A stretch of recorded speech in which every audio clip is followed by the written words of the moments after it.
Alrighty, tidy folks. What the what?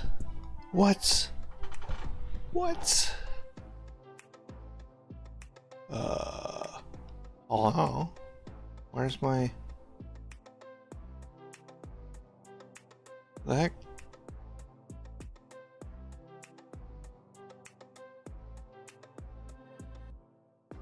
Well, oh. I was gonna show you the Logitech, and then it's not even plugged in. It's not even plugged in. I need like 3 more USB hubs.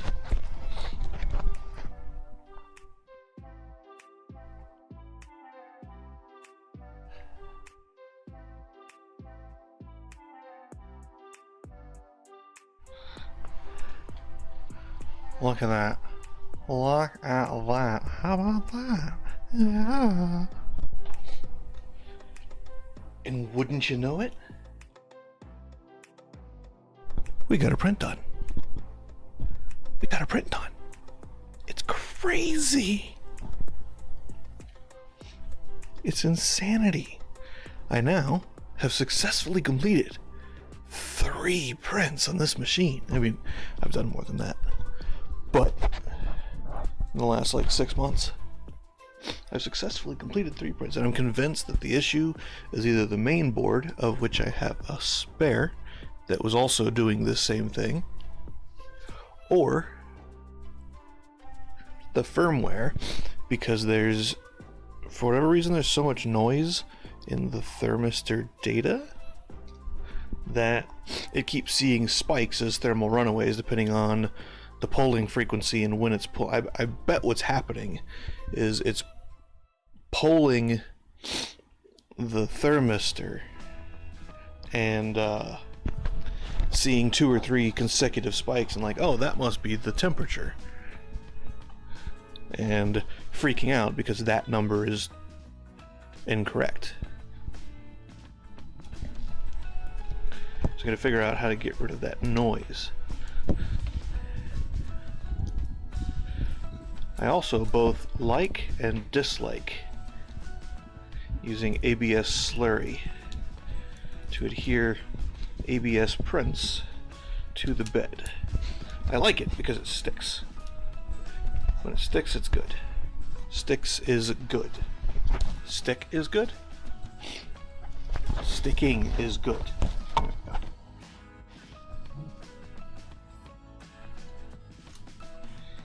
I dislike it because sometimes it can be a little bit difficult to get off the bed, and because it's adhered so good, sometimes it damages the bed. Oh yeah? Oh, you know what I should have done? I should have done 2 alignment pins. We got that guy, we got that guy. Goes in there. It's sort of not straight, isn't it? It's okay. Let's sand him down a little bit. I think I know what the problem is. I think the problem's on this guy. The top layer kind of curled up a little bit because it was thin. Probably on both of them it did that. And this kind of thin, lippy edge here. We'll sand that down. We're going to sand down this surface because this is where you guys are going to sit in the Logitech. I might end up drilling a hole somewhere in here, wherever I don't place the mic, and putting a threaded mount, gluing it on there or something. Nah, I don't want to do that. But I'd have to thread the camera onto the stand. And I want this to be a quick and dirty. I ain't gonna do that. Yeah.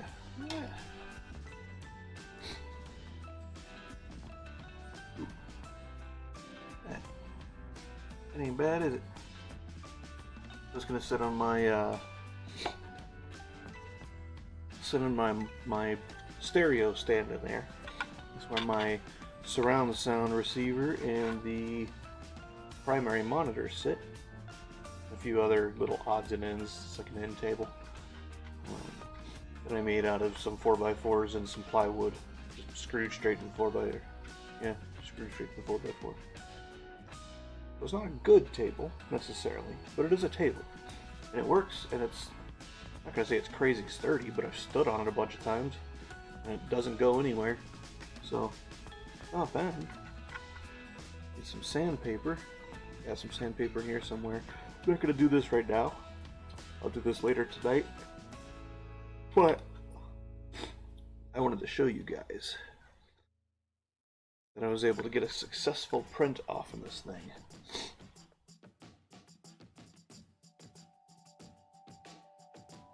And it makes me quite happy. We've got a monster in the freezer, because when you get them from the store, they're not quite cold enough.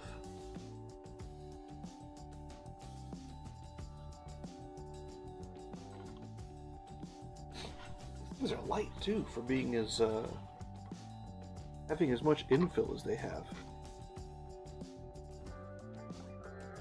So I got up. I was not sleeping really all that well. I got up around 0530, 0600, something like that. And I come out here and the printer's not running, and I'm like, did it complete? And I'm looking, and no, it's only half tall. It got up to just above these little supports. And I was like, ugh, again with this. But I looked and it said lacking filament. I'm like, what? And sure as shooting, the ABS had broke and fallen out of the sensor. So I was like, oh. And there was still some sticking out of the extruder. So I pulled it out. It still had the heaters on. So I pulled it out, freed up the bind on the spool is what it was. Freed up the bind on the spool, ran it back in, pushed it in until it went,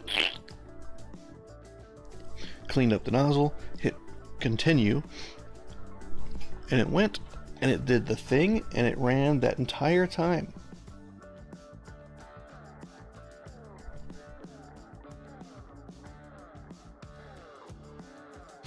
Without issue.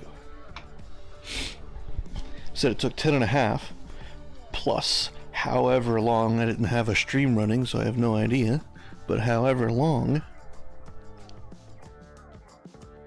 it was sitting without filament. Interesting stuff. I just wanted to show you guys that this morning before we head out and do some car shuffling and start on the van.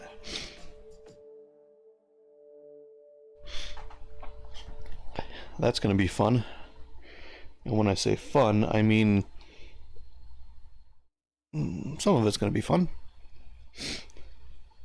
I have a short list of things that I've got to do to the thing, and the stuff I'm going to do today is not the interesting stuff. I got to do the rear shocks, pull the replace the engine oil pan, and pull the tranny pan, for which I have to leave it kind of parked wherever it's going to be, because I can't start it with the tranny pan off. And then pull the tranny pan, pull the filter, leave a drip pan under it, and it's going to sit there for a day at least.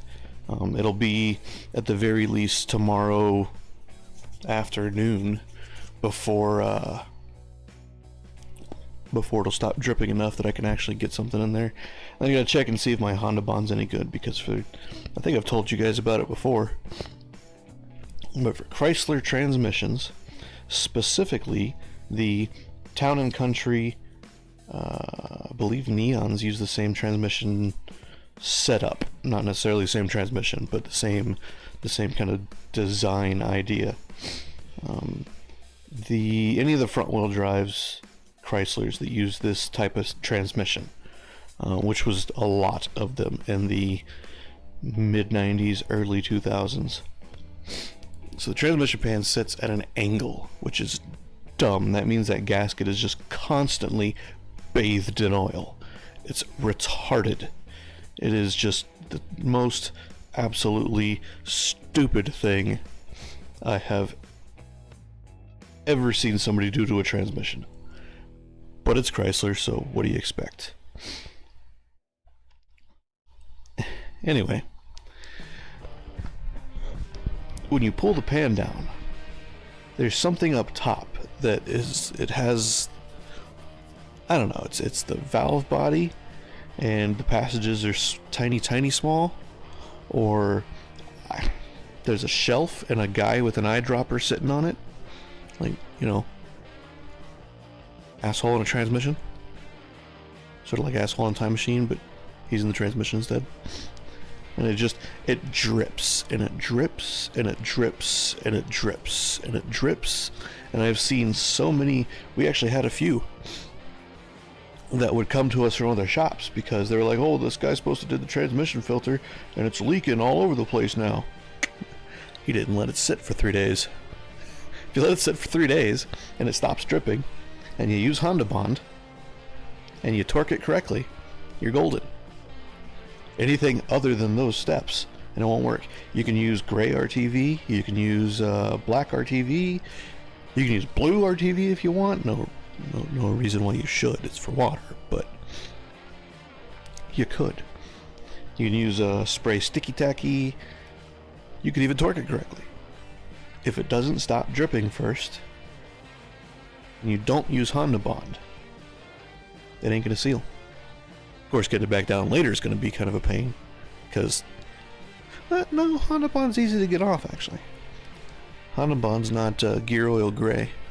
Gear oil gray is a pain to get off. It's wire wheel, man. It's what you got to use, because it gets hard. Honda Bond doesn't really get hard; it stays pliable. And the stuff that stays pliable tends to be easier to get off after it's said and done. So what we're gonna do is, while we're waiting for the Manster in the freezer, sounds like a short story. While we're waiting for the Manster in the freezer to get done, I'm gonna move all this equipment out into the garagey, and then we're gonna start shuffling cars around. I'm going to do the rear shocks kind of half backed into the garage. And then I'll turn it around and face it up the driveway. We'll put it like up against the garage door as close as we can get it. And then we'll drop the... Maybe I should do the oil pan in the garage too. I mean, I guess I could try to do the transmission pan. We can always just push it out by hand.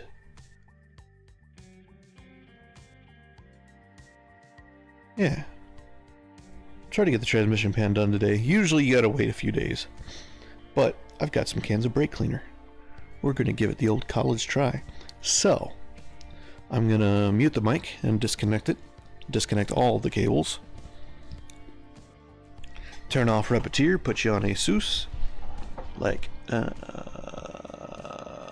this. Hi guys. Don't know that you're going to need a Logitech. I'm going to disconnect it anyway, so we'll turn that off.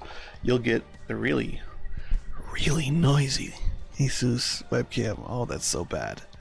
Ugh. So gross. Oh my god. Oh my god. Ugh. I'm going to mute you guys, and then I'm going to start disconnecting everything, and I'm going to move us out into the garage. And we'll see you on the other side.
equipment out into the garage.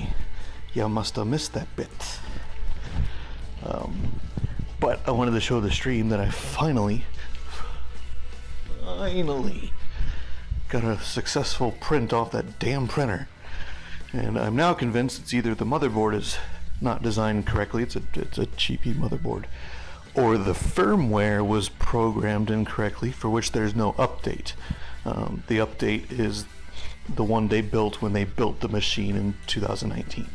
So I'm gonna have to, what I'm gonna do is I'm gonna teach myself Marlin next week and recompile the firmware myself, build my own, and we'll see if that doesn't fix it and I can get successful prints off of it.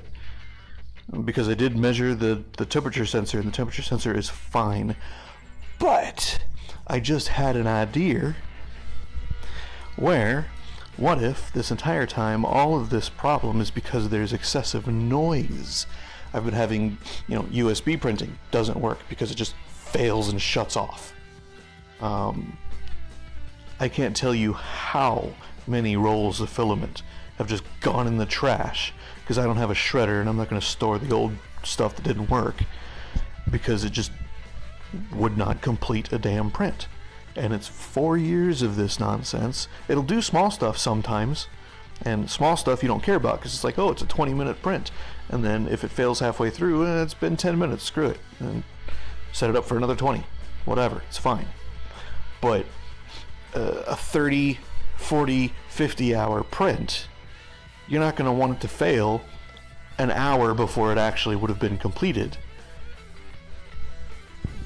Because it's just randomly decided, oh, we're not going to print today. And it just stops. And it freezes when it does it. You can't just resume because the printer locks. It won't let you do anything. And it's stupid. So, we're going to teach ourselves how to build a firmware, I guess. And I'm going to see if I can include Linear Advance. Linear Advance seems really nifty, but I don't know if you have to have specific hardware for it, or if the hardware that I have is fine and it's just the firmware that controls it. Because the firmware is what gives the calculator unit all the math it needs to come up with all the stuff it needs to do to give you an output and make a print work. But right now it's move stuff around, so I'm going to be here and gone and here and gone and here and gone. Go grab equipment from the living room and bring it out here in the garage. So I'm going to put it back on mute because I'm going to be disconnecting stuff, and I imagine that disconnecting the mic and reconnecting the mic, noise spikes, static on the line, what have you, really loud pops on the end user's end. So we're going to mute the mic again and continue moving stuff around.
Let there be sound.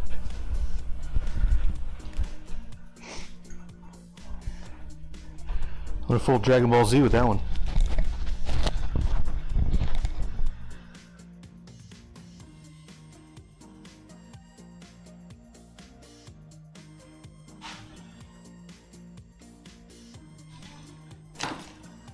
I have a feeling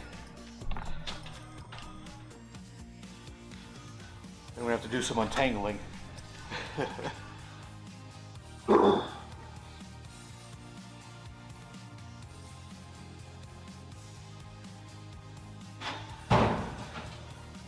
we're gonna have to do a bunch of cleaning up in here actually.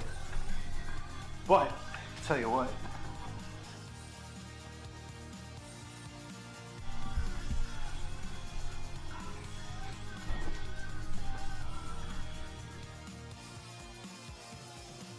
Hi, Bader.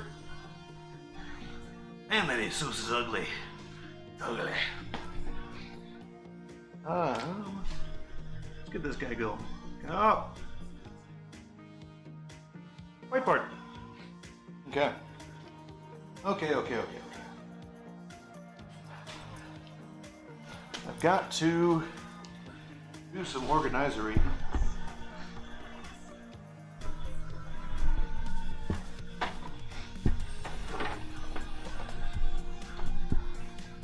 There's a bunch of scheisse scattered hither and yon.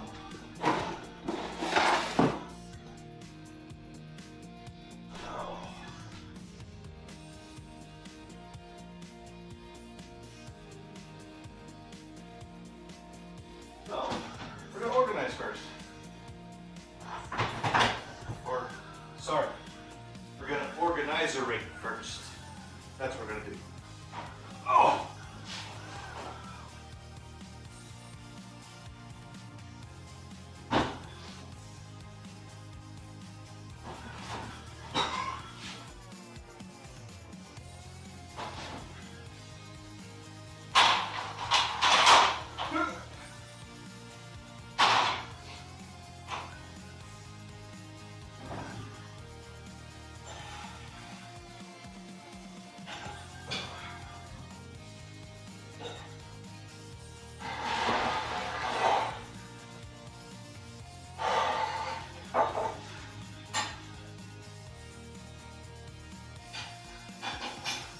One of these days I'll fix that thing.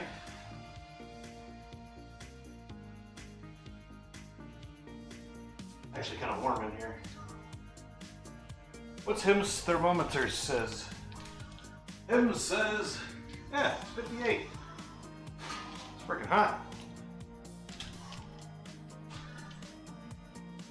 It is hot in here. Holtz. H-A-U-T. Holtz. Playbook.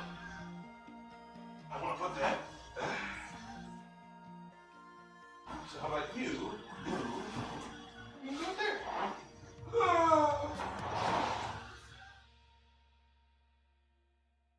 I'll go from an empty box here. It's an empty box. There's nothing special about it. It's just an empty box. Okay. Now, Motorcycle is not going to get anything done to it soon. He's going back outside. And that's why.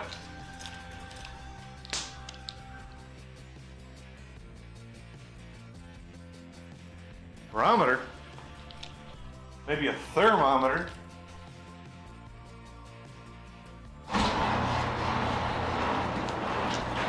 Ready for the brightness.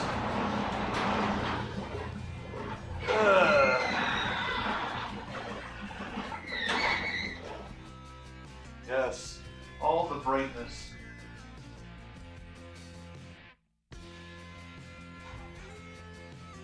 How long is that van? You think you'll be able to fit the van all the way in?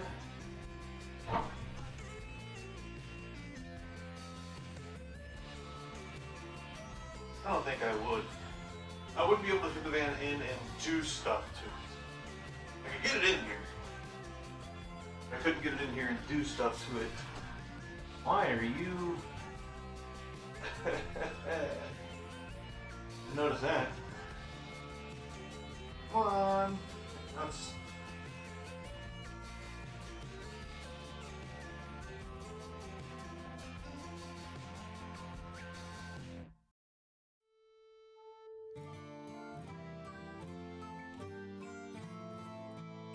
There we go. I didn't realize that guy was all blown out. Chat me in for a quarter. Which I was just doing the echo or the wacko voice, and I can't do it when I want to do it. When I try to do the voice, I can't do it. See, I can't. When I'm not trying, when I don't try to put in any effort in an attempt to replicate that voice, is nice. Who's that? Rob Paulson? Can't be Rob Paulson. Ready to wacko. It's gonna bug me.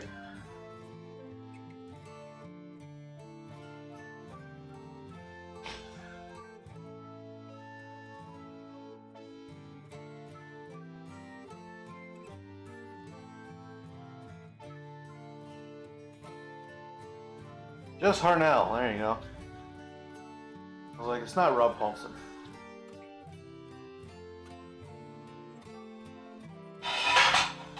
Can't be Rob Paulson. Impossible.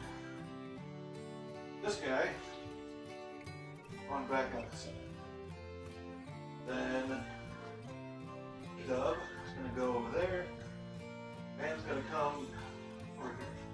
I'm going to back it up in here so you can do the shocks. Semi-relative safety.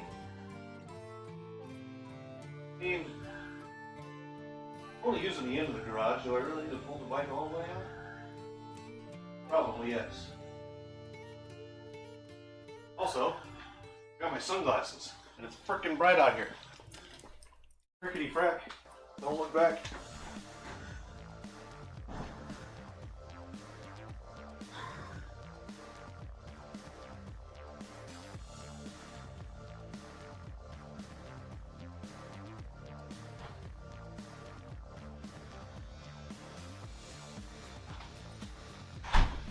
You wanna know a really good thing about my roommates? They don't eat candy that much.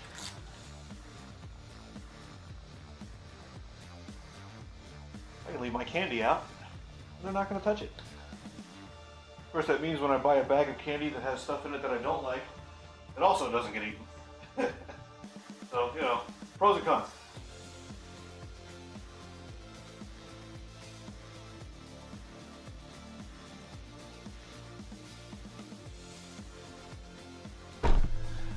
Monster. Okay. I did a game plan. That's what I need. Tell you what. Got on Rock Auto. Rock Auto recently implemented a new feature. It is most decidedly a feature. There's a button. You go search your vehicle, scroll all the way down to the list that pops up for you. Bottoms, it's going to have a button that says show wholesaler closeout. What that is all the warehouses that they use, people they contract with, their own warehouses, wherever. Space on a shelf is a premium. That's what a warehouse is. Space on a shelf is their product that they sell. They don't sell the things that get stored. They sell the stuff that's the space that the stuff sits on, right? So if there's something in a warehouse that hasn't moved for X period of time, at some point that graph is going to be them losing money, right? So profitability starts here, and if they sell it at this price, and if they sell it at that price, if they sell it at that price, but at some point there's a threshold where we paid this much for it, this is how long it's been here, so we have to charge the product for its existence, is technically how it works. So at some point those graphs converge and they're losing money with that space being taken up by whatever the heck's on that shelf that nobody's bought. So they'll sell it. They'll be like, I don't care, man, get it out of here. $1, $3. We don't care. What do we pay for it? $2.50? Sell it for $1.50. We don't care. We're losing money on it. Get it out of here. So I just bought, even though I probably should not have, but I bought $300 worth of stuff from closeouts that would have been $800 had I bought it just going to the store, right? And some of that is Rock Auto is cheaper, and because they're just warehouses, there's no storefronts, there's not that many employees. They probably employ 60 or 70 people all together for the whole company. And they probably contract out stuff like the network admin and stuff like that. So the stuff I bought, half of it I actually have a use for now. So like water pump, I just stuck a water pump over there. Water pump in the Civic is making noise. The bearing's getting ready to go. I'm gonna leave it until it goes, but it's making noise. So whenever it goes, I've got a water pump to replace it with. I've got the steering rack over there that I rebuilt myself, and I replaced all of the wear and tear items, not like what rebuilders do for AutoZone and Pep Boys and Joe Riley's and all those people, where they just replace the seals and then they ship it back out and that's it. Or they replace the seals and the bellows and they ship it out and they're done. No. Replace everything. There's sleeves, nylon sleeves that go in there. Gotta replace those. They don't wear that much, but they are wear and tear items. They get old, brittle. I cleaned up a bunch of stuff inside the thing, made it all pretty, packed new grease into the bearings, replaced the bearings. Yeah, that rack's gonna be great. Although I did find out the problem with my steering in the Civic for the past like 8 years has been that I wasn't actually turning the rack with the steering wheel. I was turning it with a bolt.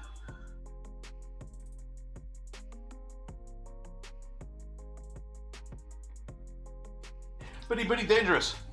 I was driving like a Chevy owner. Broken steering parts.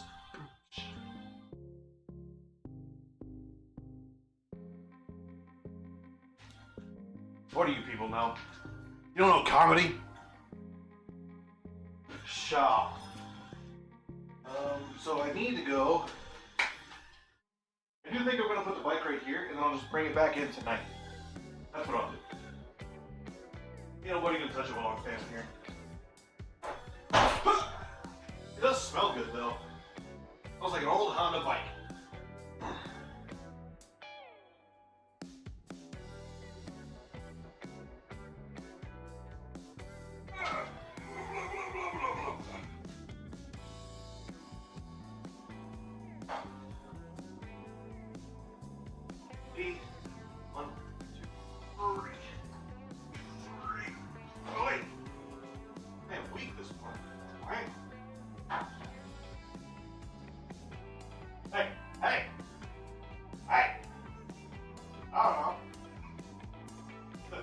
I saw you moving around.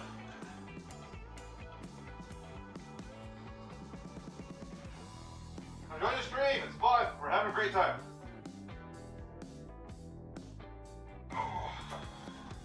Woo. Woo. For God, that thing gets heavier every day. Man, my arm's like a noodle.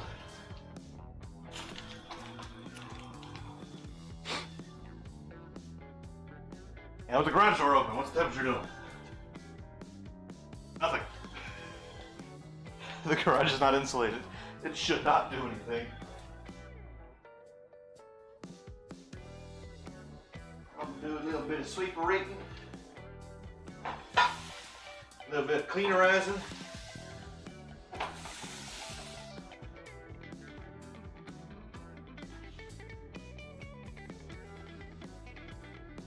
A bunch of zip tie pieces just hanging, dangling around on the floor there.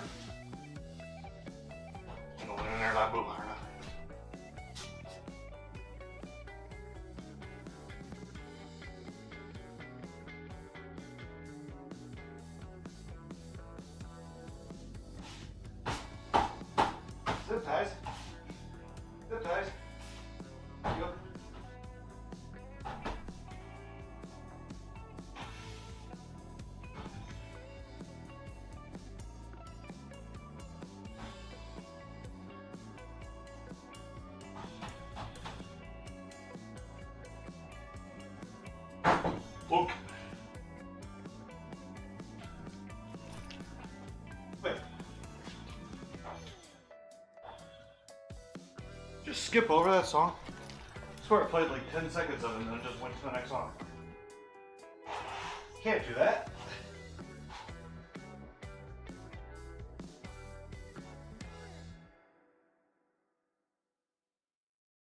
You know what I need? I need more trust company. Trust company's good. Ooh! I know what I'm gonna do.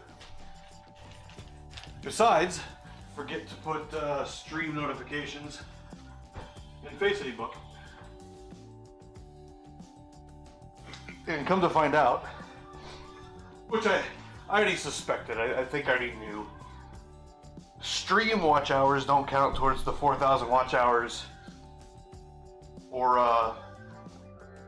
monetization ad revenue on YouTube. Which means I have to start figuring out content to make entertaining videos.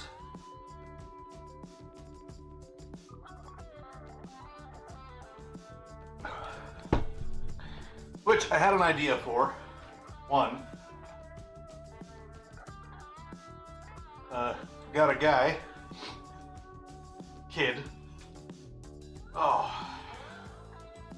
I'm not saying that ironically either. Is that when you know you're getting old, when you look at people and you're like, wow, this person's a lot younger than I am. They're just a kid, but they're adults. They're a kid. Like, is that the point at which you're like, oh man, time goes by on its own, doesn't it? Anyway, he's my one non-friend or family regular viewer, which you gotta start somewhere, right? I'm not complaining about him. He's a cool guy. He's got a bunch of like bikes and quads and things, and they're older. He likes older stuff, so it's probably why we get on. Just can't stand people that are like, oh yeah, I'll just go buy a new one. Nah, man, fix the old thing. What's wrong with you? But he's got a few that have some fueling issues, and I've been trying to describe with words in text what you should be listening for or sniffing for, and you can't really do that all that well. English isn't set up for that. So one video idea is drive the Civic back around on that back road again where I did the Crackle Tune video, and do one where I just add a bunch of fuel in different places and show what it does, and then do one where I remove some fuel in some places and show what that does and how it sounds, which means probably hanging the microphone out the freaking window or something. I don't know. It'll be fun.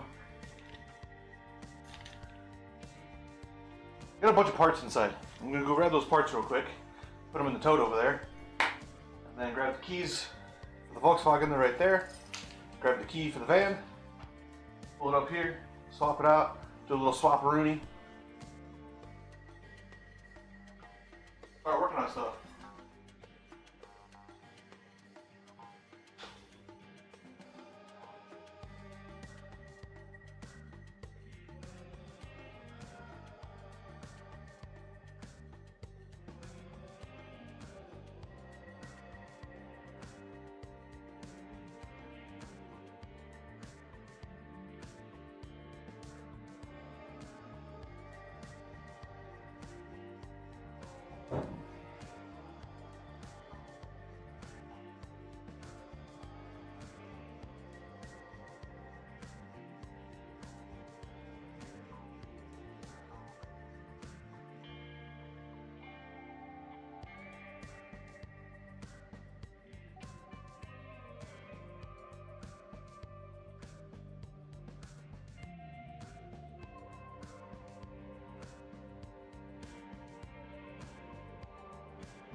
Box of stuff! I also ordered the wrong timing belt. I clicked the wrong car. I didn't think about it. I was like, ooh, $4 timing belt. I didn't think about it. And I mean, it's $4 timing belt, it's fine. Probably sell it to someone. So I got a new brake master.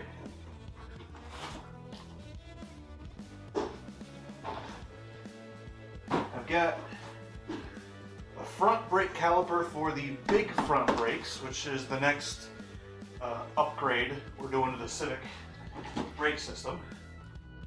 Got a parking brake cable for the coupe. They're shorter than the four-door, so I know it's not going to fit fully, but I want to see how much shorter.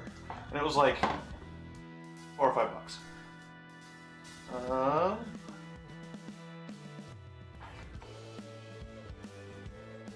No, it doesn't say.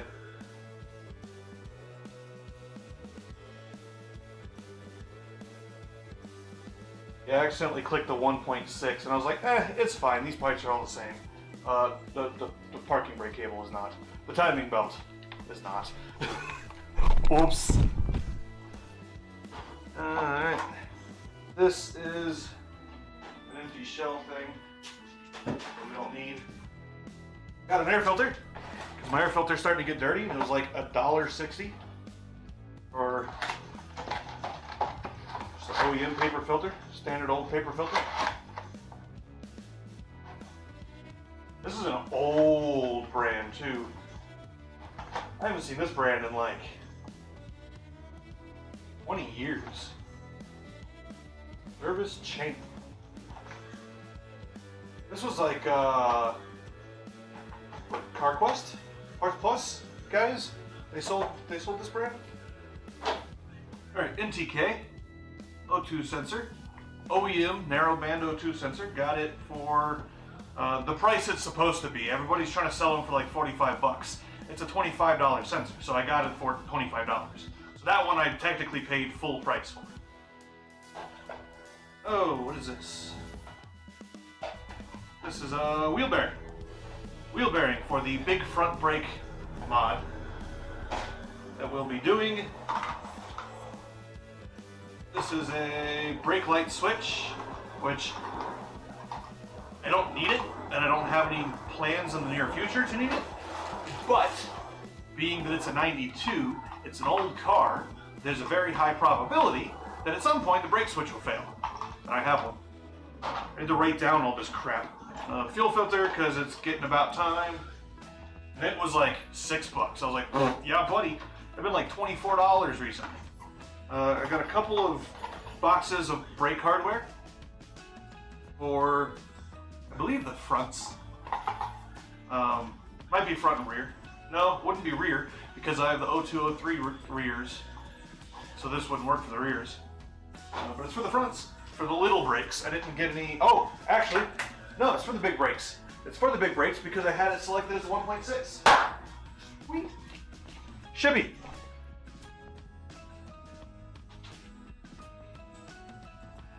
So, I have brake hardware, one caliper, and one wheel bearing for the front brake upgrade.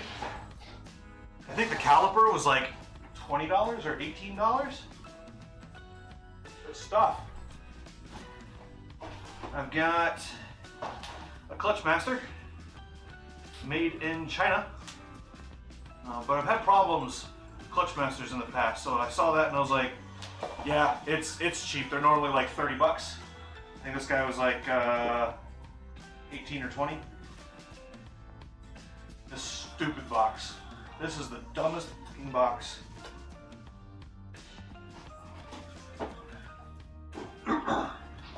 Oh, I've got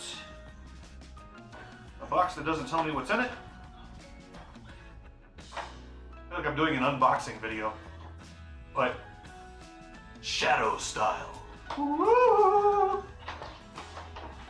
Oh, this is that wrong timing belt. I'm gonna write that on here. Donde está mi marker? ¿Dónde está el marker? It's right here in my hand now.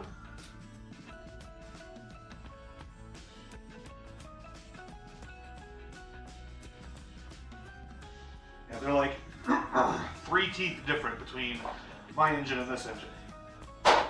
I got intake manifold gasket because I do plan on, once I get the printer actually working reliably, designing and printing an intake manifold for it with 2 throttle bodies.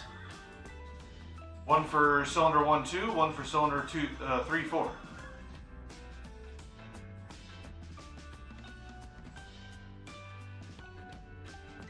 Yeah, you put the throttle bodies in the middle and then all 4 cylinders will get air simultaneously equally. As opposed to the way it is now, where cylinder 1 is starved for air at idle and some specific resonance points in the RPM band. This is going to be an outer tie rod end that I need to put on that rack that I've rebuilt. This is the other outer tie rod end. Since I don't say on here, I'm gonna write it on the boxes.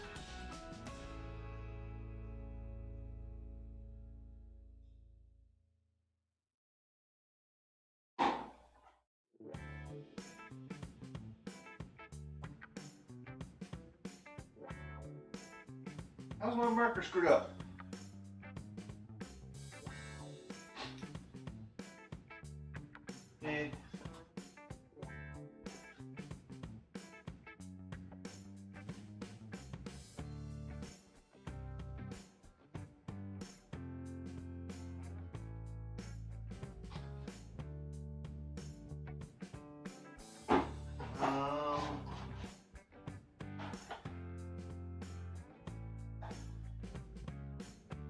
Wheel bearing.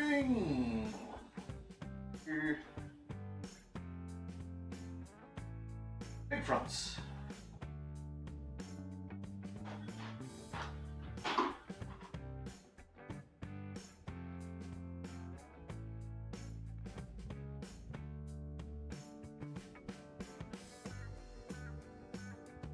Brake light switch, Civic. And this is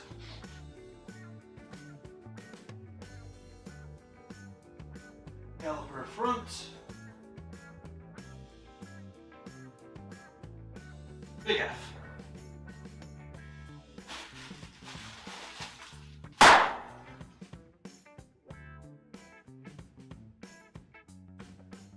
That was a lot louder than I thought it was gonna. I thought it was gonna go. Apologies for your ears. Apologies because you probably can't hear it anymore because you don't have speakers left. This is timing belt tensioner, which is the same between both of them.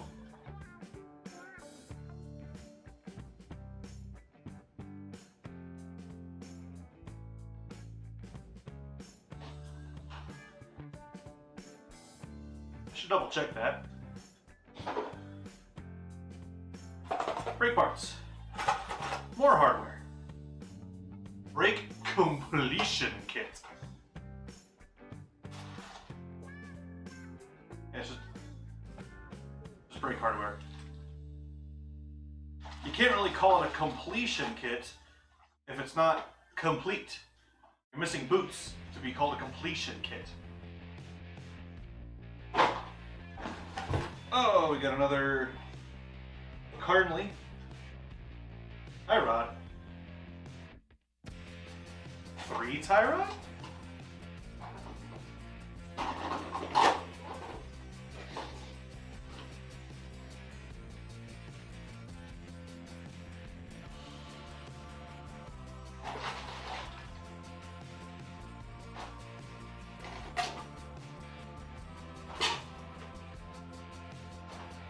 Yeah, what's really funny is, so this particular Civic is still today wildly popular in many places around the world.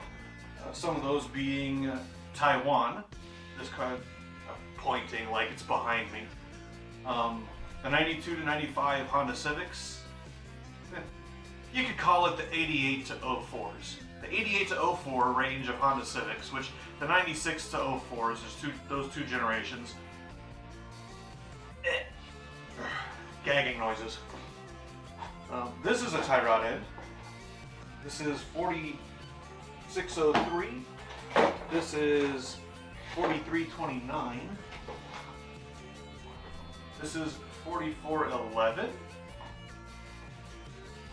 What? They send me...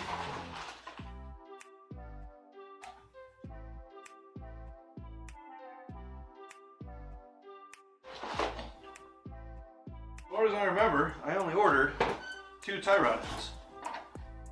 Don't tell me this is another tie rod end.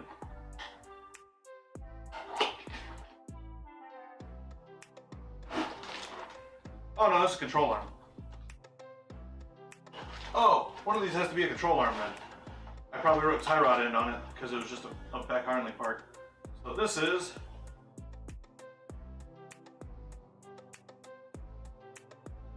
rear upper control arm,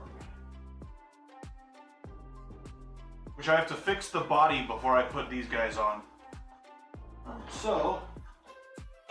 Did I label this guy? Yeah, I labeled this guy's tie rod end. Hey, dummy head. Yay. Okay. Well, we'll cross that out.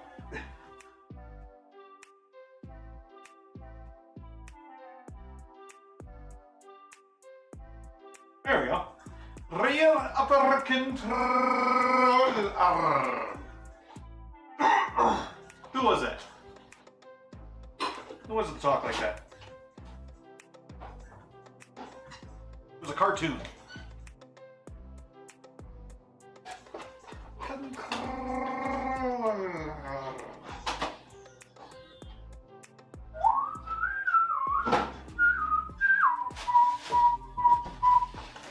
Oil pan gasket! I don't actually. I wonder if this oil pan gasket works for... Because it just says 161513. I wonder if this works for the D16Y engines also. It's the same casting for the block. I bet I would put $1 on this would work. I want to find an aluminum oil pan off of the Y8, the VTEC engine. Simply because I want an aluminum oil pan on the aluminum block. With an aluminum head and an aluminum valve cover. And then this is just a cheapy I'd never use. Actually, I was going to say I'd never use the head gasket in this thing, but the head gasket don't look too bad. And the spark plug tube seals are the correct spark plug tube seals. What? This is one of those like cheap eBay head gasket kits, which I'm showing to you guys like you can see it. Like the freaking sky isn't blowing out the image. But actually, what? No. This comes with timing cover seal. The exhaust gaskets. Actually, this is a pretty good kit. It was like 20 bucks. And my refrigerator magnet. I actually like that. With every order from Rock Auto, you get a refrigerator magnet. Okay.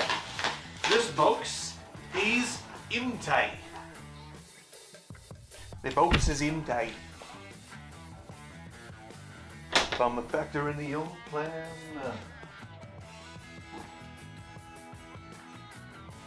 4 and 5 there for 9, 9 and 9 there for 18, 18 and 18 there for 36, 4 and 5 there for 9.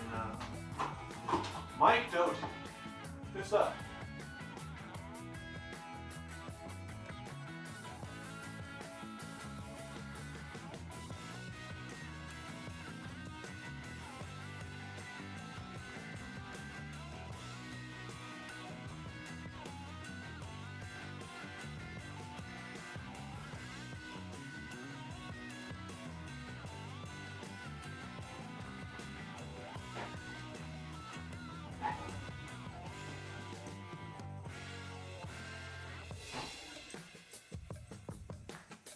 therefore 9.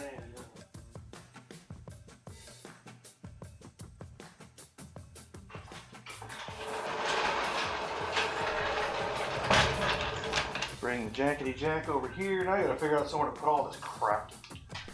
I said I was gonna stick it in the tote, but I can't do that because there's too much too big.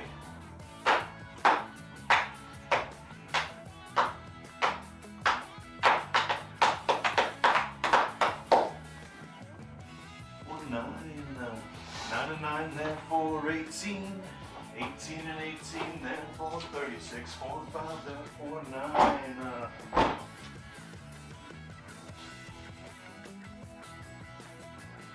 18 and 18, therefore 36. 4 and 5, therefore 9. Put all this and a smaller box stuff in the tote. This is my like things to do tote. These gaskets are probably gonna have to go on a shelf so they don't get damaged. Because we don't want no damaged gaskets. We don't want no damaged gaskets. And the caliper and the brake master are also very, very much likely, probably going to have to go on the shelf. Yeah, look at that. Well, you can't look at that. You're over there doing your thing. So, on the shelf they go. For Liberty Kids.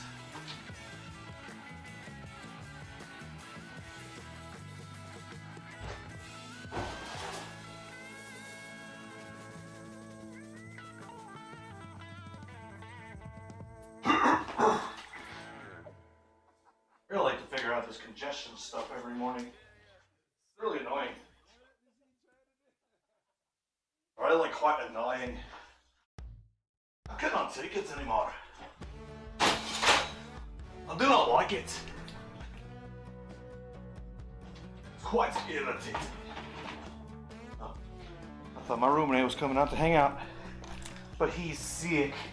Poor pitiful mortals and their non-existent immune systems.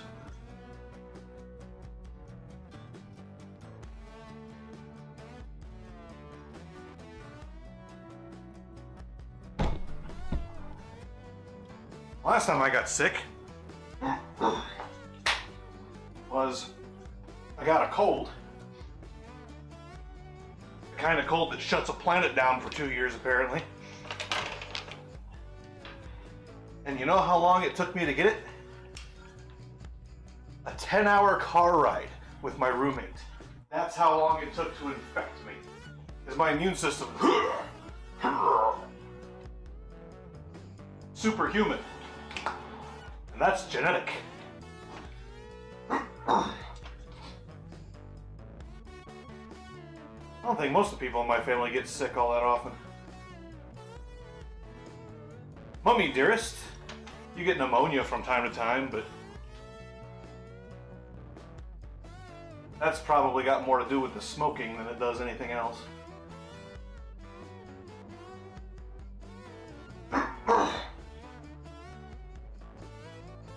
Okay, let's do some shuffling. I'll back the van up in here. Up in here, up in here. Go by the album.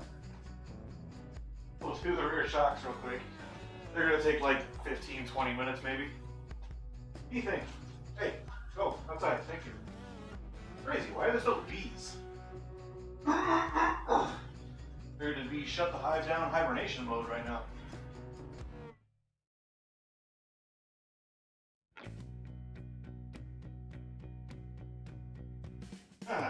Ethan! Ethan! Hey, go, go. Go that way. Oh, not that way. Go that way. Hey! Go this way. Go this way. Go this way. Come on, outside. Outside. This way. No, not go. You were following me just a second ago. Hey! Ethan, go. Outside. Make me have to thunk you.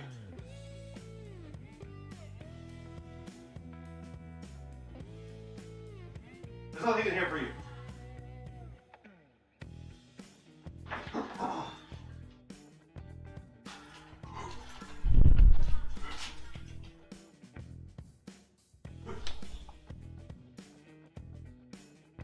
There you go. Outside. Outside is good. Outside East Coops. I also need to start designing the HVAC system. Or at least design the freaking adapter plate for the firewall.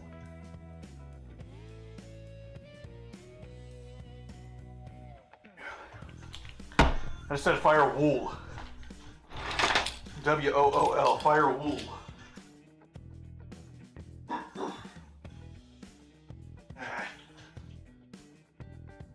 It's bright outside, got grab my glasses. I forgot.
Need my business cards so I can go start handing them out to people.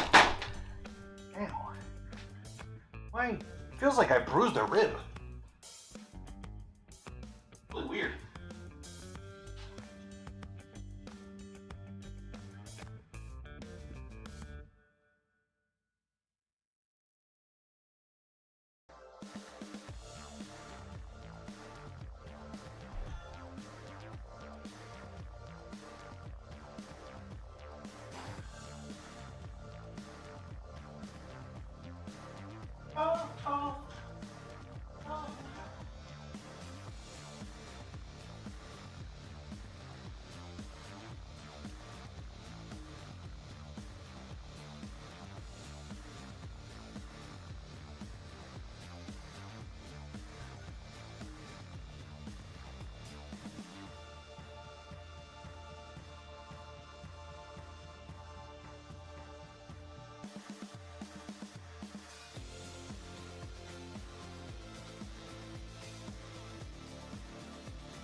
Alrighty.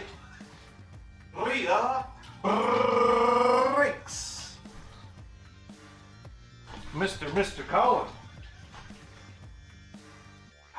do's it goes. English? From me.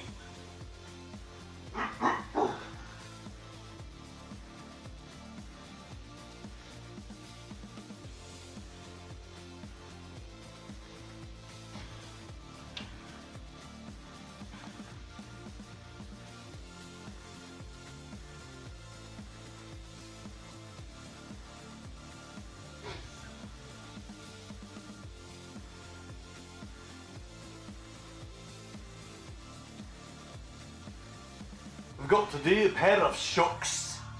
Pair of shocks. These are the easy peasy job.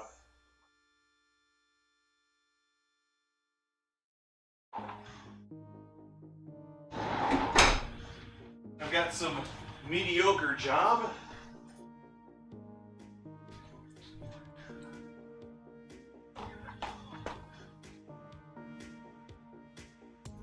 Yeah, I really like working on those Polarii. Polarii.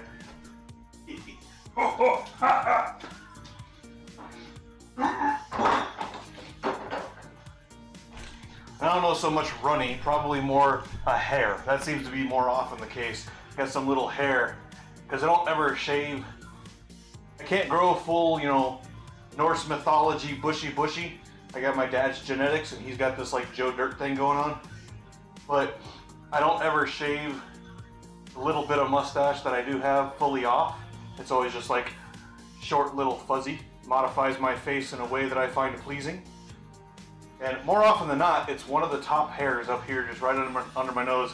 It goes, it starts tickly. So I'm sitting there all day long just thinking it's like, you know, something runny, but then I go look in the mirror later and it's just a little freaking hair just tickling the crap out of the end of my nose. I'm like,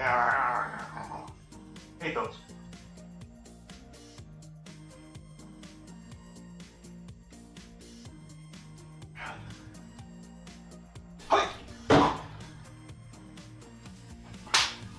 All right.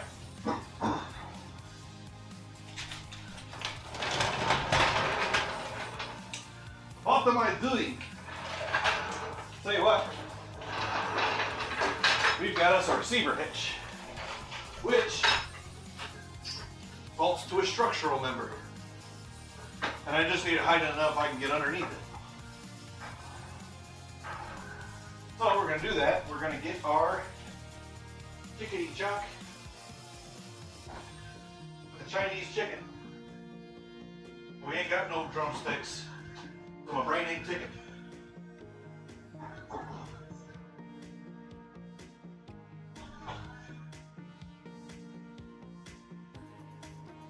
Chickadee chuck is under the friendly front wheel, and then we just lift.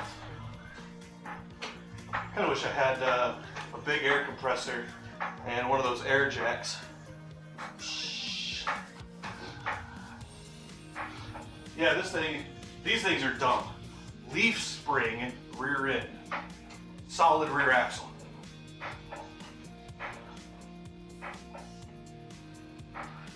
We put an engine for a car in it, but we're gonna put 1950s truck rear suspension.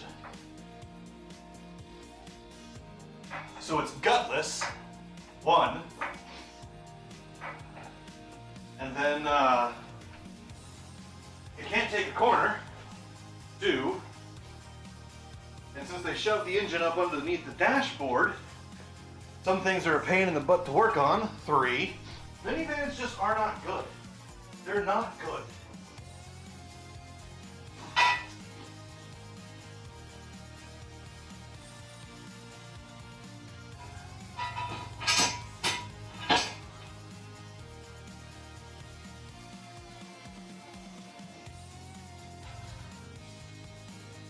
Anybody ever tries to tell you that minivans are a good thing, they were a good idea, that you stood up too fast and you're low on iron so you get all lightheaded and fuzzy, don't listen to them.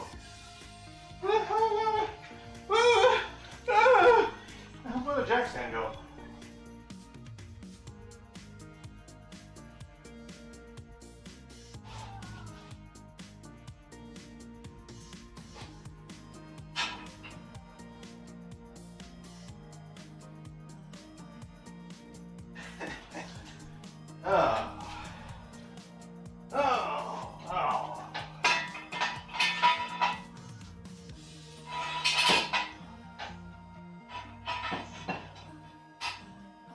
Okay, that should be good enough.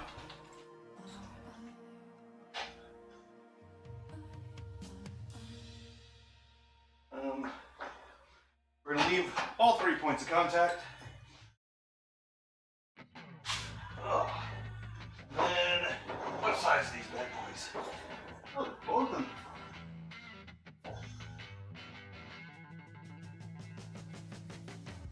18-ish.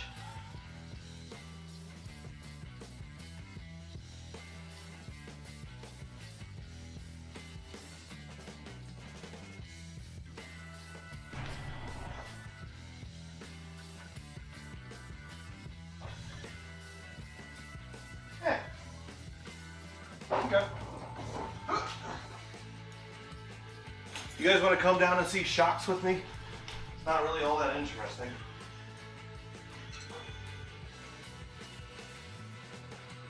But if you want to, I'll bring you with me. If that is something that you desire to occur.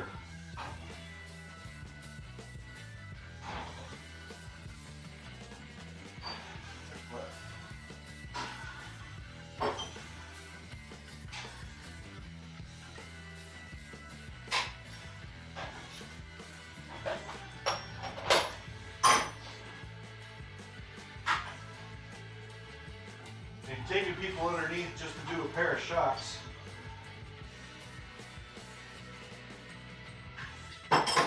Probably a silly idea, but I'm here for you guys. You want to go underneath and see? We'll go underneath and see.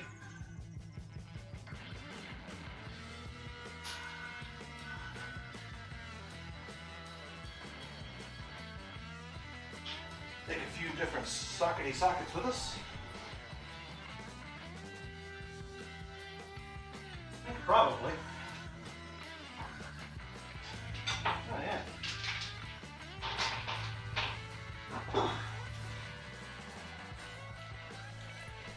All right. Grab the camera here in just a little mo. We'll go down there. And we'll take a little look. I kind of need like a, I guess I need to print a little handheld thing for the camera and the mic to just kind of hold them together. For those things where I don't need to put the camera like under the hood and then the mic in the cabin where I don't need them separate.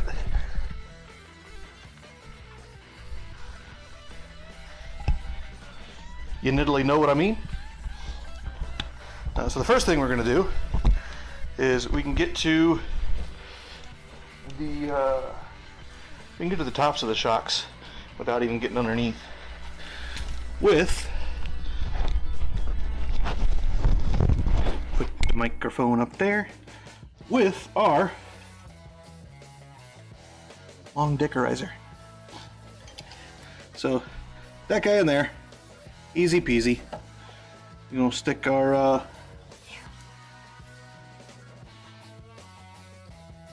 tool up in here. And I don't know what size that guy is, so let's try that guy. It's not that guy. It's probably that guy.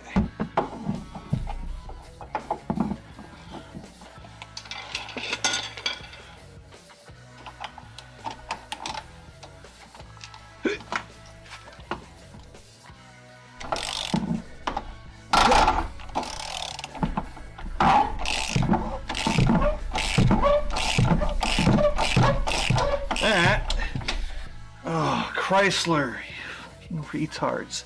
Non-captive nut on the other side. Idiots. Idiots, idiots, idiots. You gotta hold the wrench on the other side to get the bolt out now. Idiots. Idiots doing idiot things with their idiot faces. Ah, yes. That's what you guys want to see. The dolly tire. So yeah, that thing is spinning with a constant torque, which generally, not always, but generally means there's a non-captive nut on the other side. Which means I do actually have to get underneath. It is a requirement that I get underneath the vehicle to pull this stupid bolt out. The engineers were like, hey, you think anyone's gonna be working on this in their backyard? Nah, Jimmy, everybody's got a lift at home. The only people who ever work on cars. No, that's gotta be a captive nut. There's a frame rail in the way. There's no way there's a non-captive nut back there. There's a brake line in the way. But, you see over there, there's a pillar welded to the quote-unquote frame. That's got to be captive. There's no way it's not captive. Also, the axle bumpers are missing. Look at that. Okay, this side is non-captive.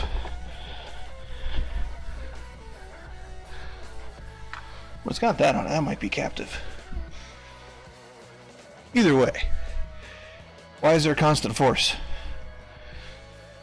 Especially if it's sealed in the frame rail. It's not sealed, obviously, there's a bunch of holes, but you should not get, you know, salty like that track bar there. Why is there a hole there?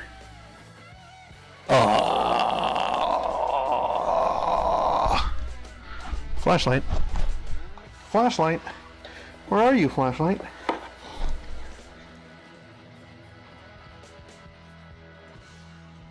Is that hole threaded? It doesn't look like it. Really? Just 2 bolts to hold that thing? I don't know that I'd trust this freaking track bar. There's only 2 bolts holding it to the freaking body. And yeah, it's a structural member, but...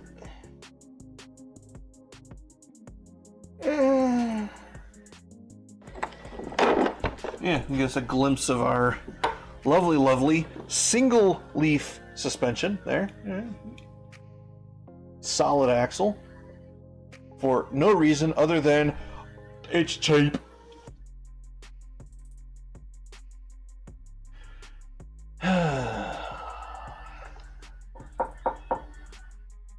Alright, let's go back up top. Creeper, do not roll over the cable. I will be angry with you. So, constant torque means that this is a locking bolt, which is slightly worrisome.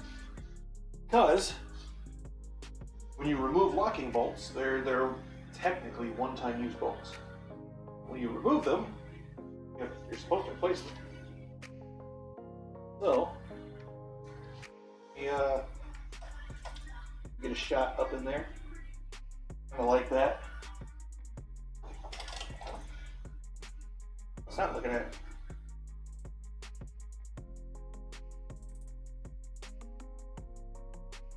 Where's my tool?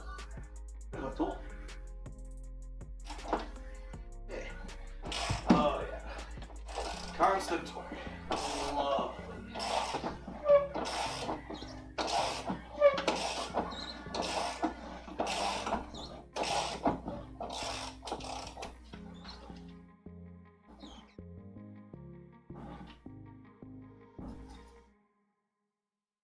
It's fine. We're fine. Everything's fine. It's fine. Good news is, however, the shock top. Oh, it's frozen to the bushing. Nice, dude. Going all splattercat on you.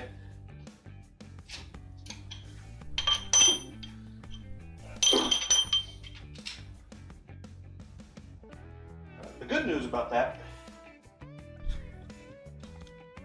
is that there's no, for some vehicles, the bracket for the shock mounting point is, yeah, exactly, like this, where it's a fork, right? So you've got the you got the fiddly fork that holds... Oh, I need more cable! Need more cable!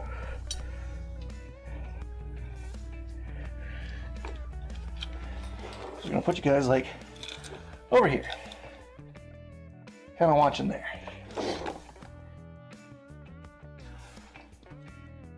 Is it this guy? It is that guy.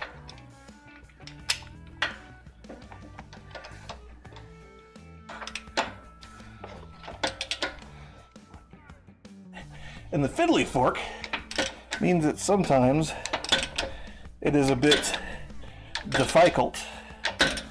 Yeah, let's see if this little, I don't know if you guys can see that real quick. That guy kind of middly moving around on me there. Hopefully he will make the nut captive once it wraps all the way around.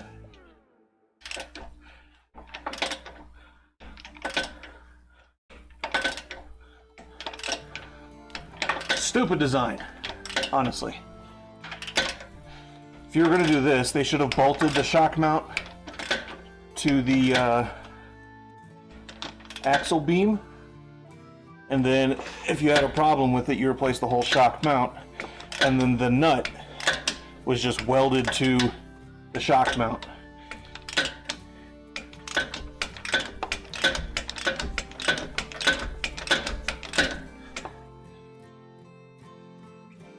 I wonder if forward would be better. Oh, is this side better? No, there's no movement on that side. Haha, track bar. Haha. A little bit of Nelson for you guys. Although I can shorten my lever.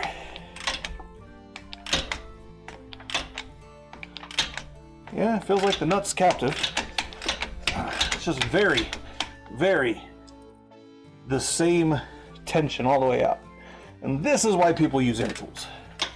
I don't like air tools. Air tools break more than they fix.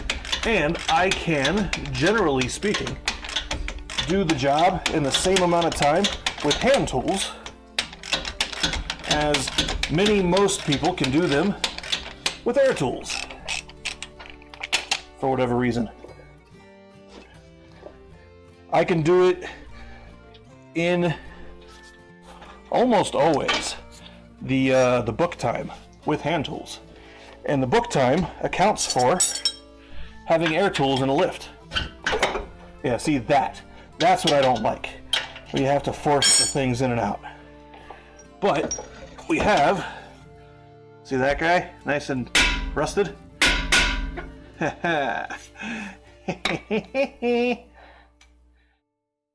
Lovely jubbly, as Mr. RCE would say. It's coming out. So, loud banging noises. There we go. We're going to take the wire brush to that guy. Oh, yeah, boy. Look at that.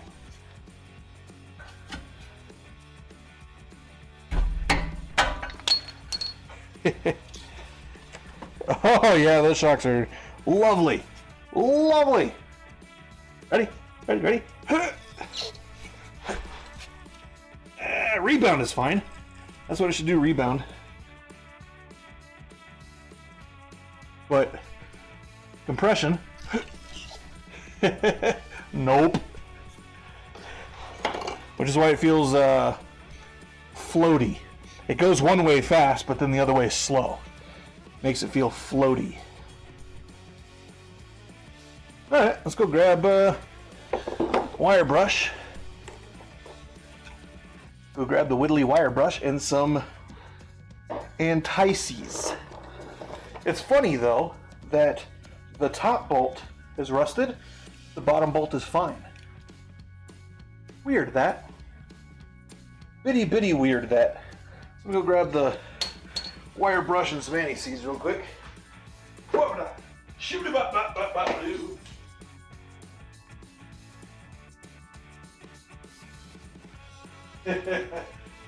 Keep cheap. Wait. Just don't, no left-facing baby chicks. Moonbow's thing. Oh wait, that's right-facing baby chicks. It's fine. We can have left-facing baby chicks.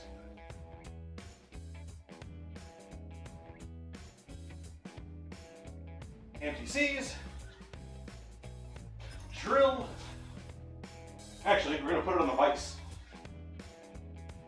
It'll be a little bit easier. And wire brush.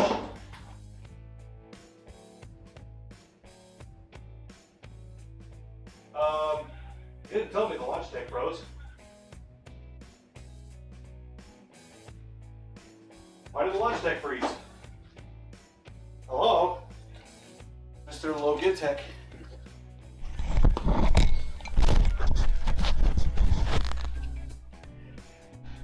Cord didn't get unplugged. Technical difficulties.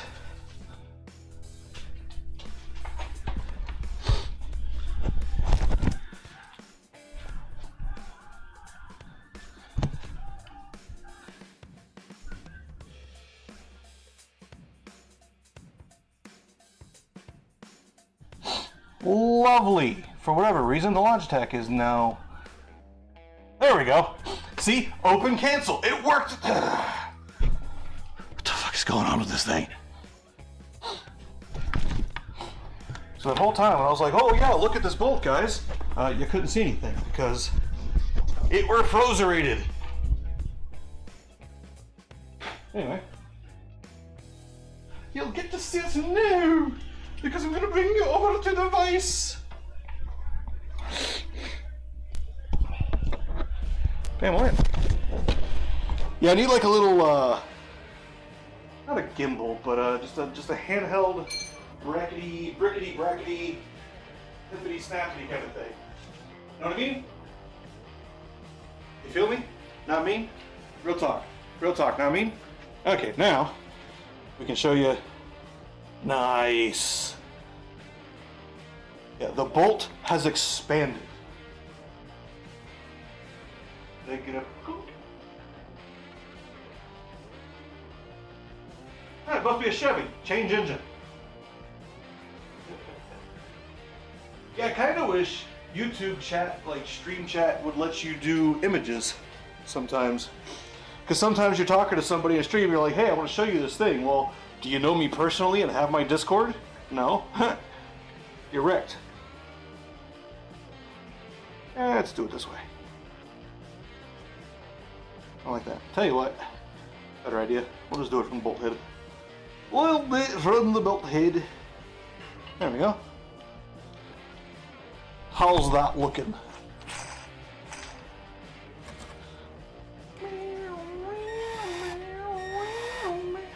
Chris Cornell, an audio slave. Sad face. Chris Cornell's gone. One of the few people that I know is one of the few artists that I know their name.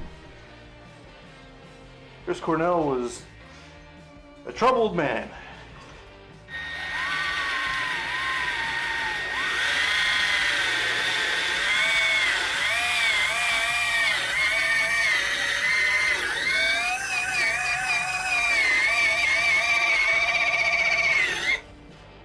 I'm low on red blood cells. I need more iron rust, right?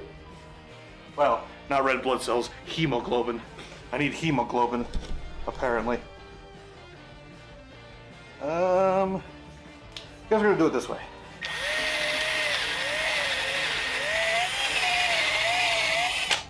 We're actually going to crank it a little bit more.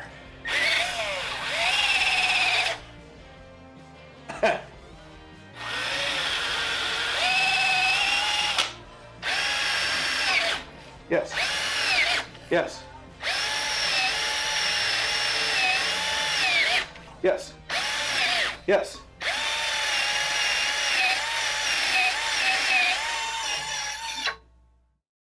You know what else we're going to do?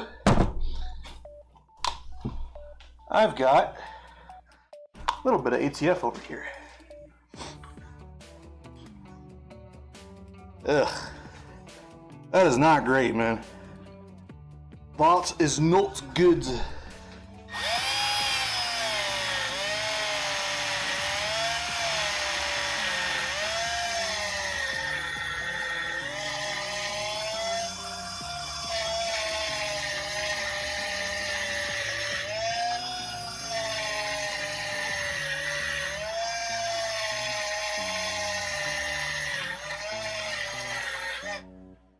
Alright, so what we're gonna do, dunk. ATF has a bunch of detergents in it. It's really good for cleaning up rust and stuff. I always mix it with acetone to thin it out, but you don't have to. You can just use ATF. So I need a little Wrigley rag, kind of like this. I'm just gonna kind of wipe them off.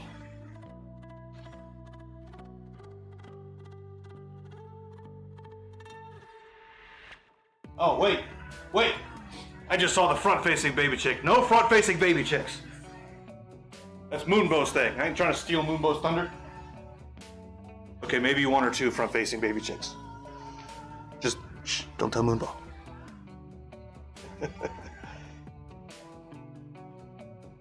Oi. That's not pretty. So what we're gonna do, see, is we're gonna anti-seize the crap out of them.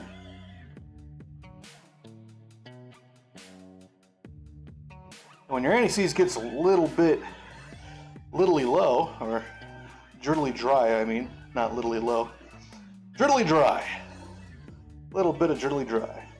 You put a little bit of a solvent in there, brake cleaner, probably acetone would work, toluene, benzene, you know, stuff like that. So these threads, we're gonna kind of like, because they don't get used, because Chrysler they simply could not be bothered to design the bolt for the application, or design a bolt for the application. Right? So you're sitting there with threads inside a bushing, which is just dumb. Dumb. Don't do that. We're then gonna put just a teensy-tiny amount, and being a Chrysler part, Mopar, I guess you'd say, it makes sense that these would be locking bolts. I forgot what I was going to say for a second. Okay, so grab the middly microphone and the fiddly camera. Can't believe you guys didn't tell me that the camera was frozen. What's wrong with you guys? Come on. Slacking. Ain't doing your jobs. It's your job to tell me I'm not doing my job.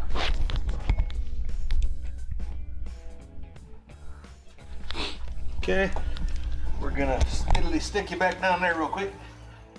The side we put it in first is gonna be the bottom. Nice.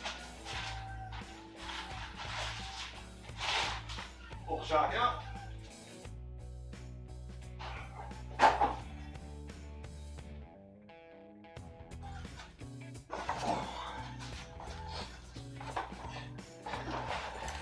We got this little, what do you call this? Band. Little band on here. Okay, we were putting you guys over here, right? Stick you over there. Like that. Roll inside. Thank you. Yeah, look. Bolt on the bottom. Very little rust. Put a little bit of anti-seize on that guy too. Salt state. So what we want to do is we want to do the bottom first. And I'm going to leave the band on just so it's smaller and I can stick it up in there. I'm going to go grab the anti-seize that I forgot to bring with me.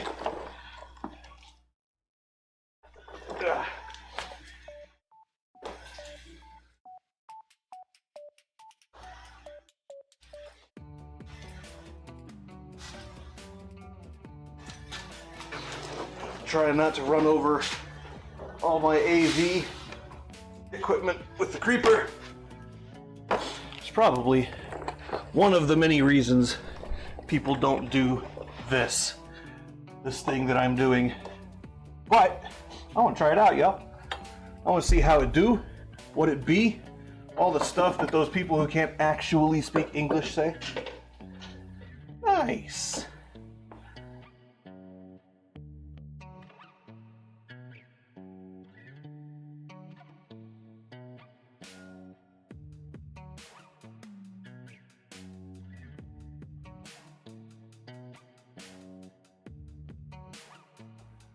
A little bit of anti-seize, doesn't need to be perfect.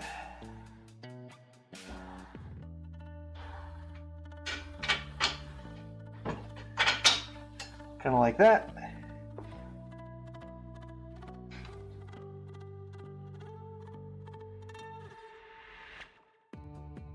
We're going to do that, and then we're going to take our fiddly fancy bolt.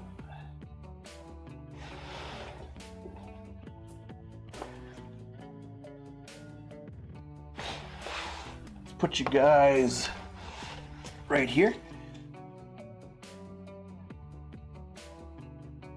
Is that's not right.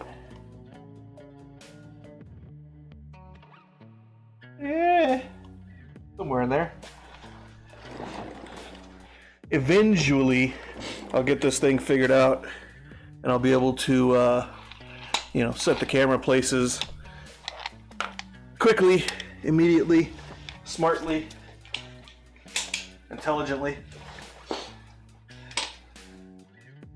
Yeah, shock should also squiddly squidge itself back out after you compress it.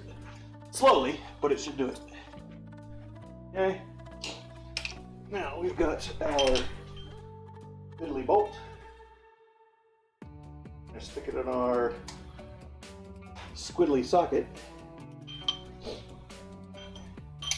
with some extension rators, and we're just gonna cut this strap.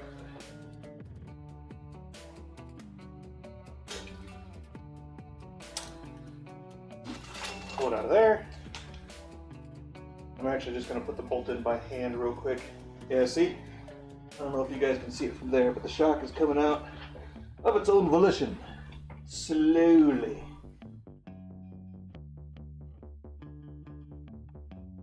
Oh, the axle fell. Nice. I knew that was going to happen. Well, that's why I've got a plan B. I mean, it's not a plan B. It's a plan A. It's sitting right here. Because I knew it would happen.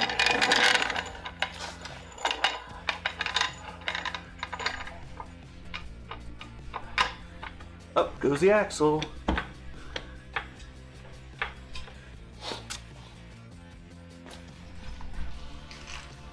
Okay. Now we should be able to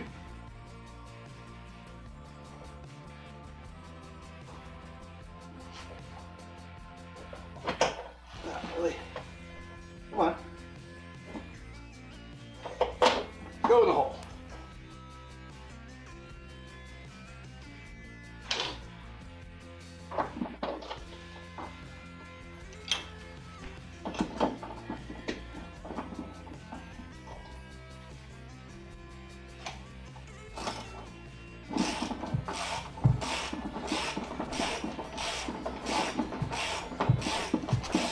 That's a neat.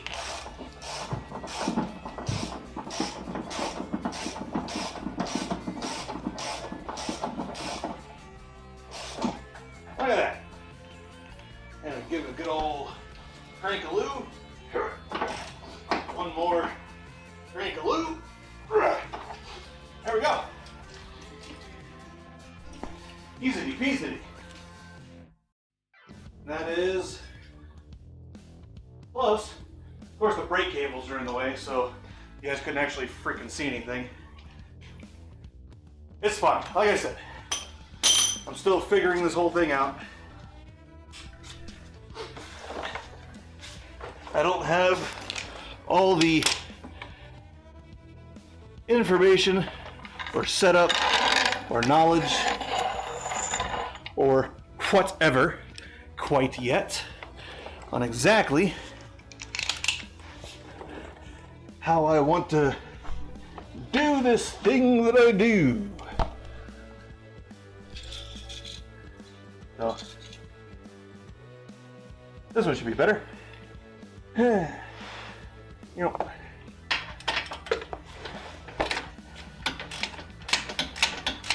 and so this nut, I'll show you the nut when I get to the other side.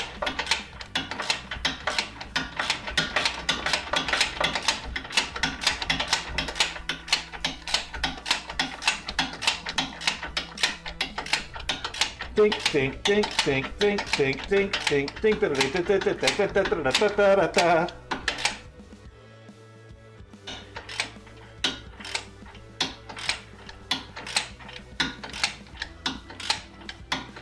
How can you tell when your mechanic gets tired? You go from dink, dink, dink, dink, dink, dink, dink, dink, dink to dink, dink, dink to nothing. I mean, nothing might mean that he's done. Actually, that's not bad. The fuel tank straps in this were actually not designed terribly. I don't actually like the ones in the Civic.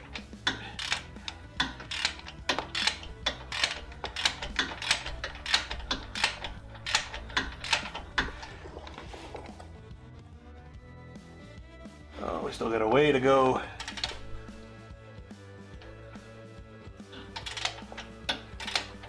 Yeah, this is definitely a locking nut on this thing. Oh, not that far to go, actually. The gap that I was feeling was something else. And because they're shocks and they're semi-structural members,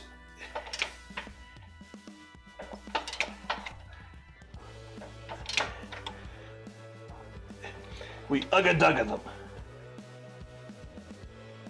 That man's Cotton Eye Joe. I've been married a long time ago. Where did you come from? Where did you go? Where did you come from, Cotton Eye Joe? You guys don't know nothing about that. One of y'all's too old and the other one's too young.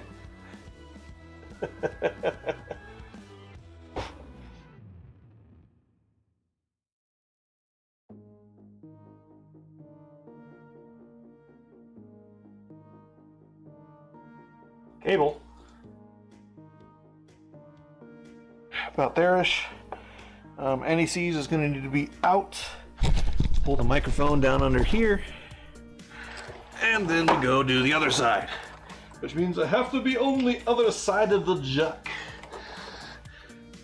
That's fine. Whee!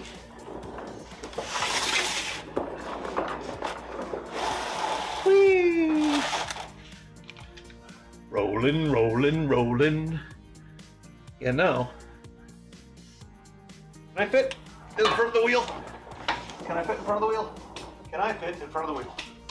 Can I fit in front of the wheel? I can sort of, kind of fit in front of the wheel. Because I have, oops, I already changed it apparently. I have swinging room. That's my swinging hammer. And I have a leverage point. The leaf spring. Jeez. This one don't want to come out, eh?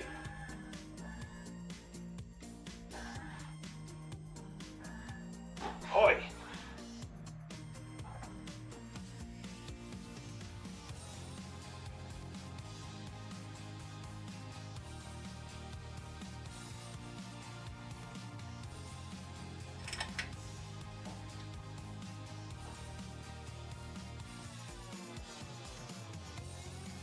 I think I'm gonna go grab a wrenchity wrench so we can bust the nut loose from the bolt real quick. Oh, just so it'll spin and lock itself the other way.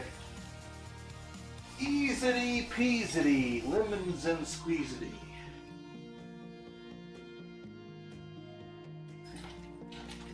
Quick.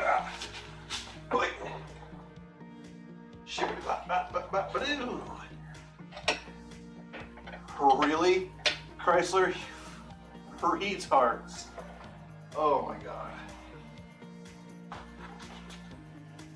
Hey, Jimmy, should these bolts be the same size? Nah, Paul. I think they should all be different sizes.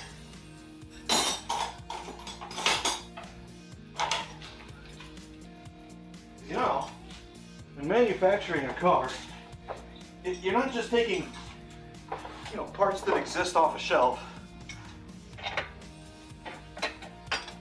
What?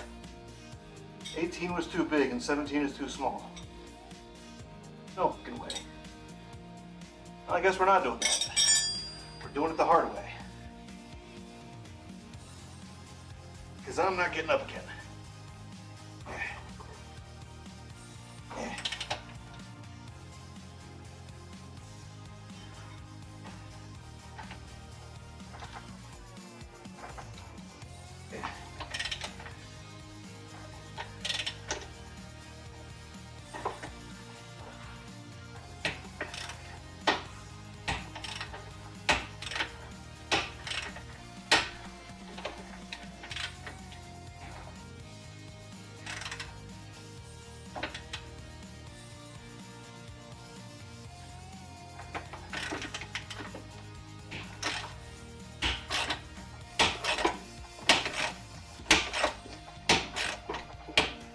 Work harder, not smarter. Jam this. Oops. Pushed it too hard. Jam this wrench in here. And that's our stopperator. Because why would you actually make it a captive nut? Just have it spin. And weld a little stupid tab on the end of it, which actually costs more in manufacturing than just welding it to the freaking bracket.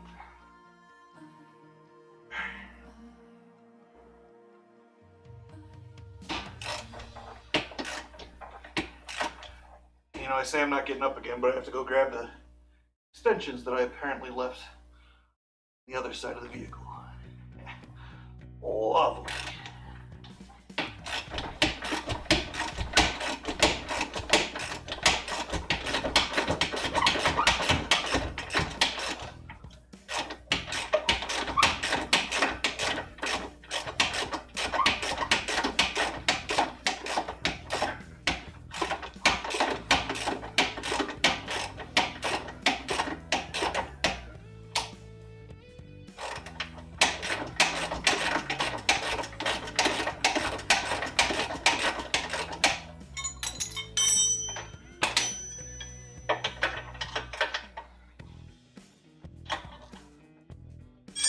We'll take the top bolt off and that'll free that guy up.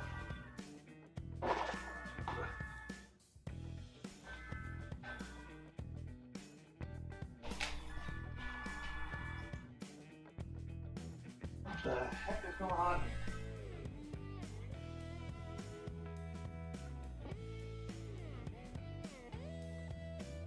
Why are you playing? No! What the hell?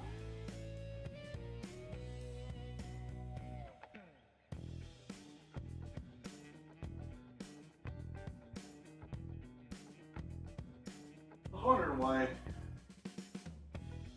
didn't sound right. I have a different playlist from the 40s, 50s, and 60s, and it's playing that. But a lot of it's slow music. Like, why am I hearing slow country?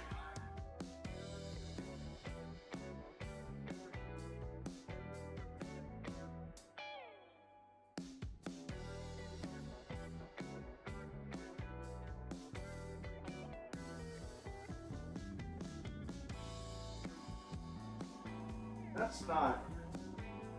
It is. Okay. Weird. Weird, weird, weird. Weird. I'm thirsty. I'm thirsty? I'm somebody else.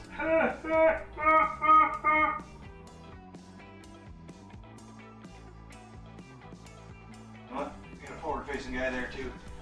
I'll be right back.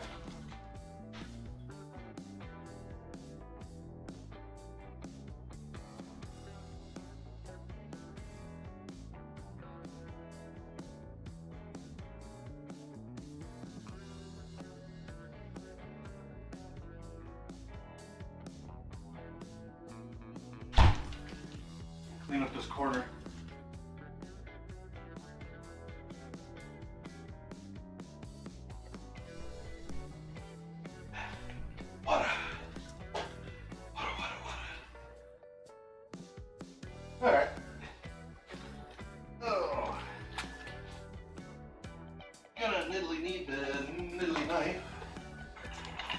since I'm not underneath, we can put the little jack back up underneath the axle here. Right in your guys' ears. Close valve, thank you.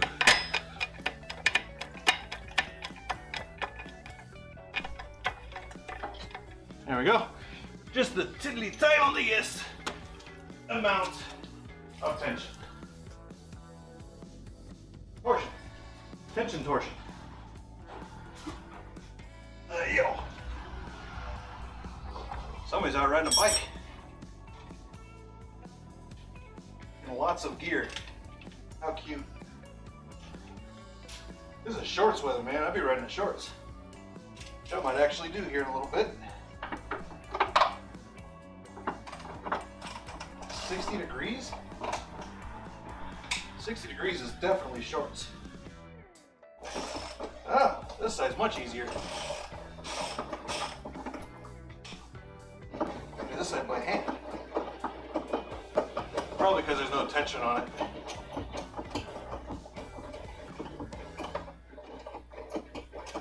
Because the limiting member to the rear axle from going down is the shocks. You're using the shocks as extension limiters.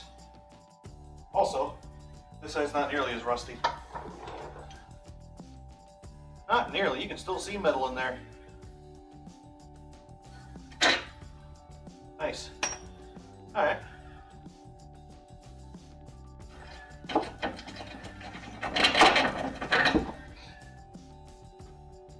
Okay. No, this side wasn't as bad. It still returns. But you never replace paired items on a car one at a time. You don't replace one brake pad. You don't replace one tire. You don't replace one shock. You don't replace one rotor. If it's a pair, you replace it together. Headlights, bulbs, everything that's a pair. Replace it together. No! The thing rolled a heck of a lot further than I thought it was gonna. Oh. So, we're not even gonna wire brush this guy a whole lot. I'm just gonna hit it real quick.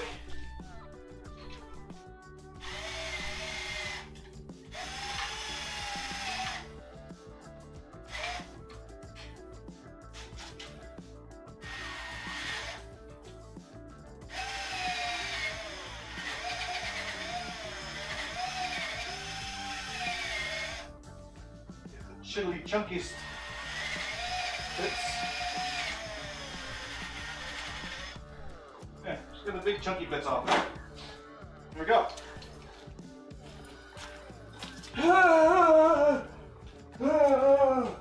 Bending over a hole. Oh no. All right. Got some anti-seize or bolts here. Gonna paint them up real quick after I stir the anti-seize. Bubble, bubble, toil and trouble.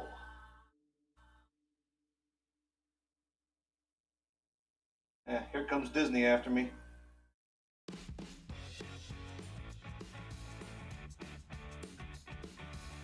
That's okay. Disney's about to fall. Problem is, they're not going to fall the way that you would hope they would fall.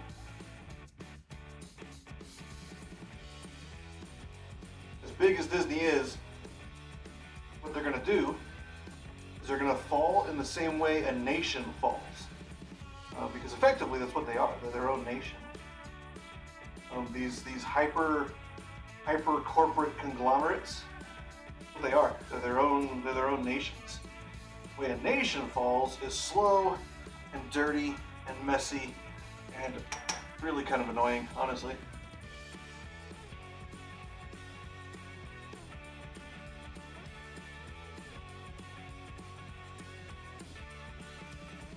There we go.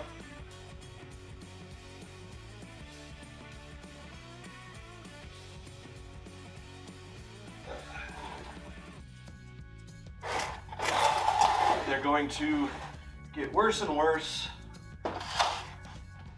in the eyes of others. The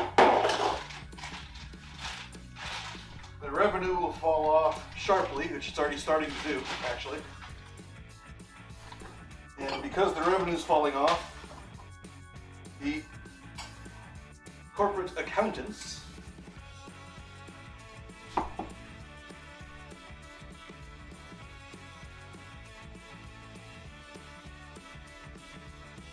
are going to start trying to slash costs. Thought I heard some funny noises.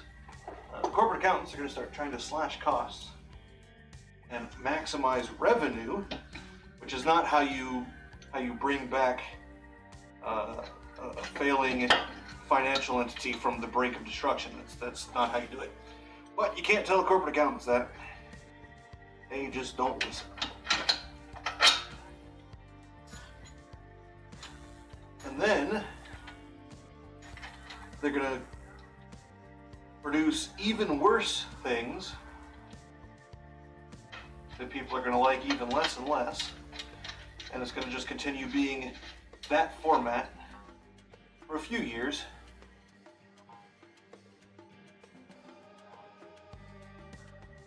Until they start getting to the point where they have to start selling off financial assets. Your body shuts off the extremities, and then it starts shutting down major organs one at a time as the brain and the heart and the lungs start losing energy, right? So corporations do the same thing the human body does.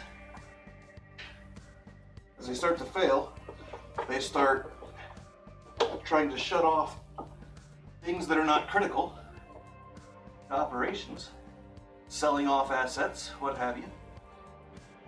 And in doing so, what they generally end up doing is selling the wrong things to the wrong people. And what you end up getting is something, I had an example and then it went away. You end up getting something, they sell something off that they should have kept. And that thing ends up, when left to its own devices, when given the free rein to do its job correctly, that one thing ends up going gangbusters. And then they'll want it back, so they'll try to purchase it, wasting a lot of money because they're like, oh, well, it's doing good. Then they get their fingers back into it and they ruin it by trying to apply whatever philosophy they have back into that thing that was doing its own thing, which only further puts them in the hole financially.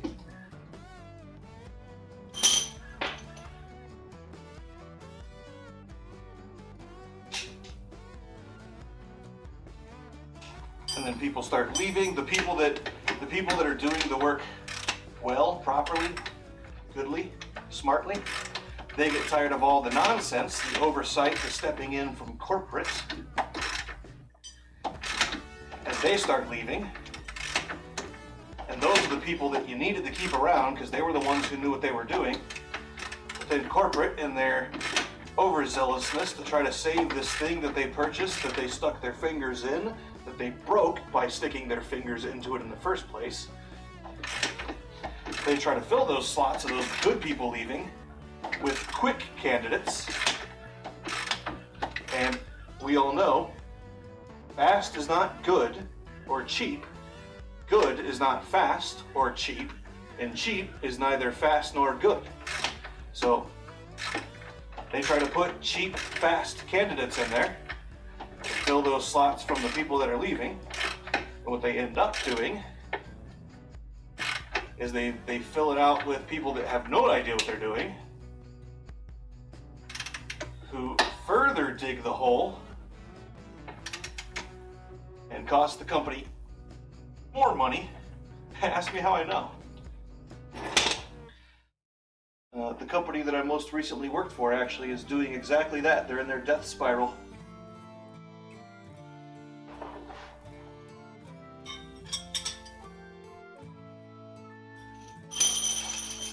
I have been meaning to call corporate and tell them, hey, look, this is what's going on, man. I don't know if you guys know what's going on at this facility. This is what's going on. And the people who you need there are leaving. Did I tighten the top one? Ain't no harm in discount double checking, is it?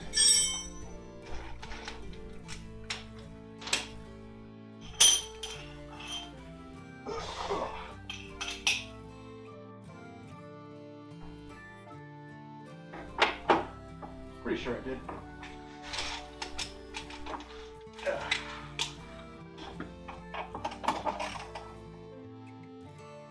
Yep, that's it. Nice. Whee! Cool. Real shocks are done. Easy peasy.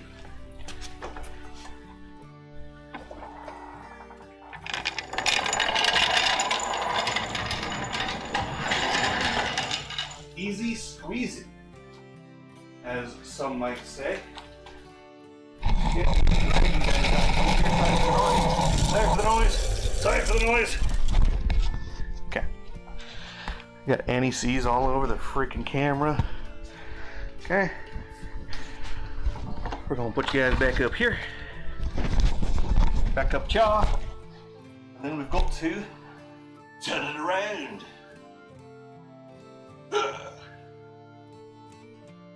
Funny, I get older and I don't work out, right? I don't do things that require muscle most of the time. I am fucking lazy. Okay? I'm lazy. But I've got pretty good genetics for the most part.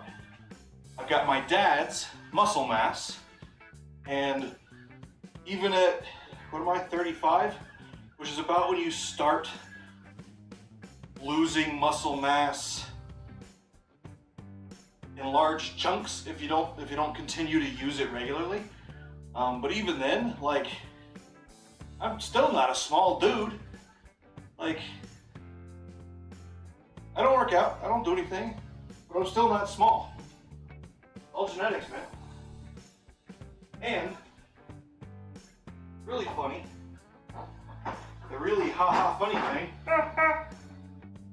is that I'm still, even today,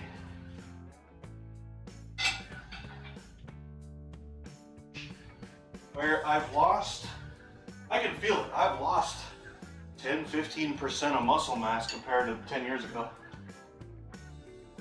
But even having lost that much muscle, I'm still one of the strongest people I know. And part of that comes down to people, when I say stuff like this out loud, people, they either look at me like I'm crazy, or they just do that whole, the being kind smile and agree, and just like, you can see it, they think you're crazy. Either way, people think I'm crazy.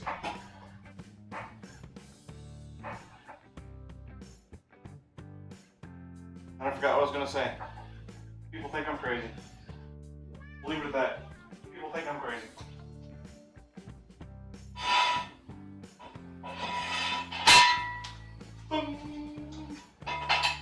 Maybe that's why people don't stream automotive, because it's just loud. And nobody wants to just listen to tugga tugga tugga tugga tugga tugga all day long.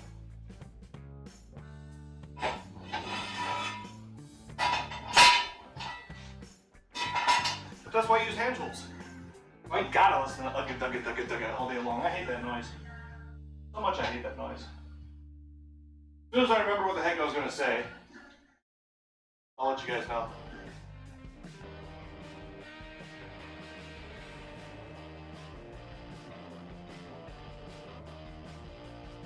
I remember what I was talking about. I was talking about genes play, 90% role in who and or what you are, the way your brain processes the way your body's built, 90% of it's genetics.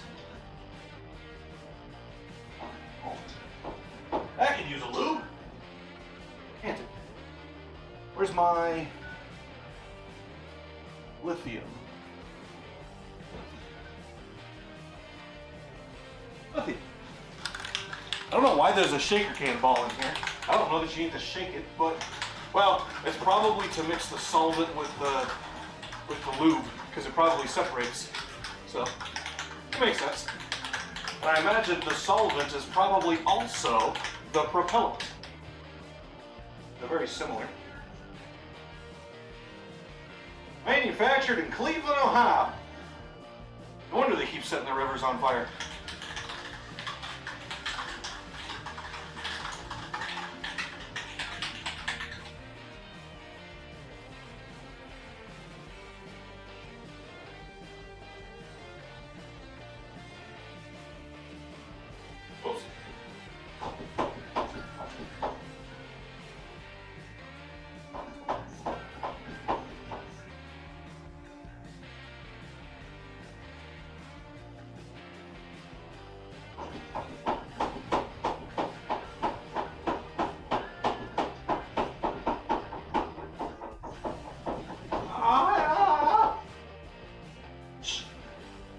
You see nothing. You hear nothing. You see nothing. You know nothing. Just imagine you're Schultz. Okay? You know nothing. Nothing.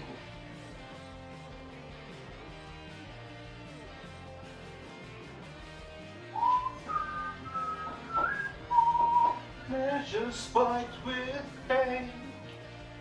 That wrong. Alright. Time to spin her around. Gonna start on the Earl pan. Got us an Earl filter and some engine Earl and an Earl pan gasket. And oh, I gotta check my Honda bond, see if I've got Honda bond before I start the transmission.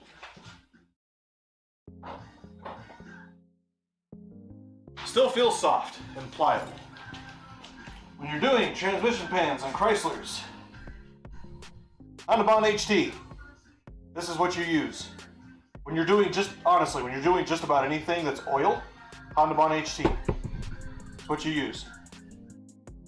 I've also got a few other things to do, but I think I just want to do the oil pan and stuff today, or the oil pans today.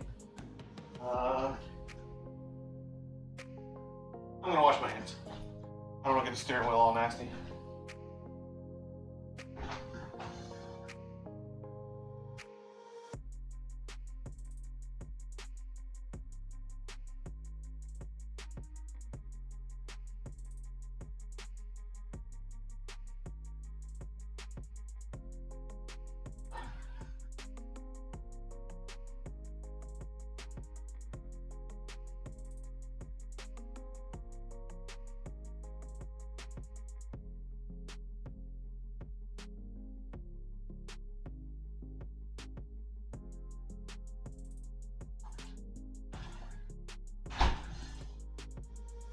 You know what I never did, even though I was talking about it? I never sent the stream link to my friends. Now I'm a horse.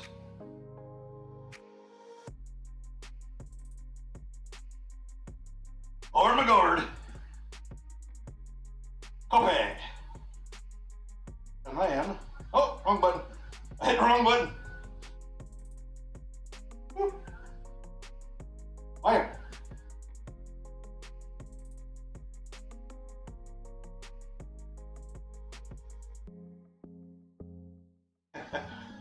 In chat, I'm like, come play, friends! Ah! Just like that. Bring it back. We'll turn it around.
I want the engine to be warm.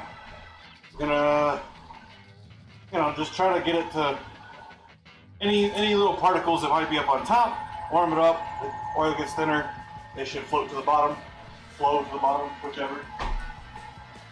While we're doing that,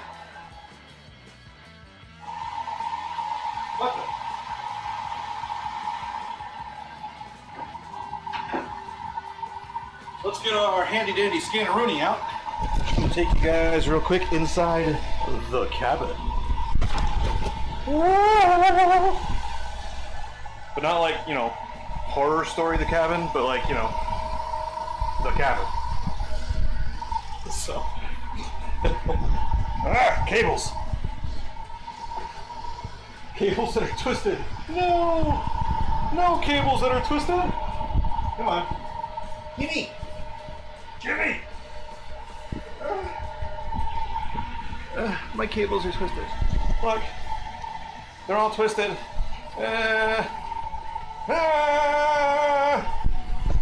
Fine. It's fine.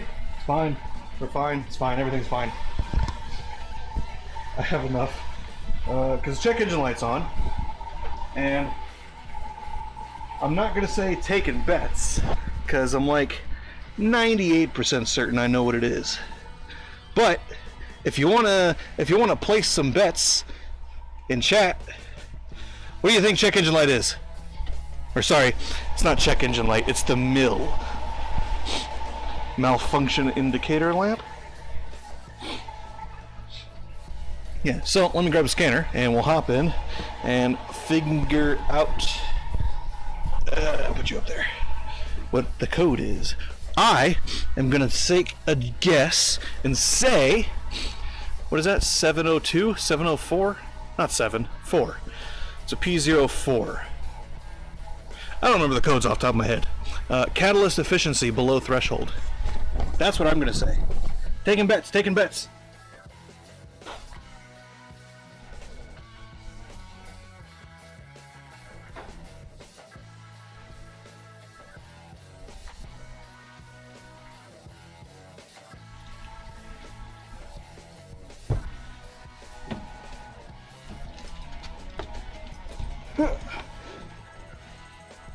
Okay, and we're gonna put this guy up here. We're gonna put him up here. Where's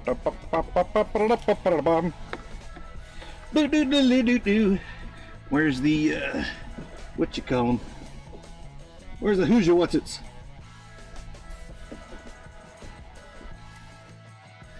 Plug him in there. Turn him on. Grab L camera. And there's no way you guys are gonna see that. So we'll bring him down here. There we go. Put him on there. Kind of like that. Wait for him to load because it takes an hour because this thing's old and runs on, I think, Windows XP. I need a key so I can type on the screen. USA. Yeah, I think it's funny. You look at European, bunch of brands. You look at Japanese, bunch of brands. You look at America, 3. Lack of diversity. It's probably why our engineering sucks so bad. Hey, Mr. Microphone. Don't be screwing up there. Alright, this ain't working. I gotta lay down. There we go. Okay. All except those. Yes. Key is on. Engine is running. Key must be on. You silly Billy. I don't even know if you guys can see what it says. You can see what it says. And I don't see chat moving. I don't see anybody putting any guesses, any bets as to the check engine light. Come on. I know you're in there. I can smell you. That was creepy, wasn't it? Unable to automatically identify. Not that one. There he is. Bam. Caravan Voyager Town and Country. It's funny because I always felt like the Voyager was a worse version. Like it fell apart faster. Control unit. Powertrain. Okay, this is your last chance. Your last chance. Taking bets. What's the check engine light gonna be? I'm going into it. Bam. What's it gonna be? My vote is catalyst efficiency below threshold.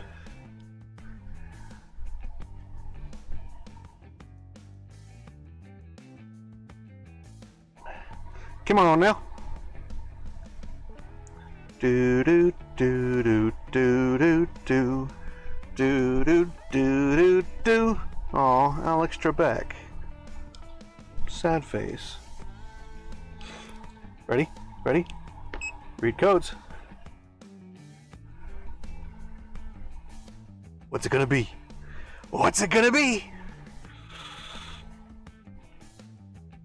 I'm sitting here like laying in the car, like it's a bed. It's not a car. It's a minivan. Read codes. Come on. Catalyst converter efficiency. 420. Huh. What do you know? Would you like to know why that code's in there?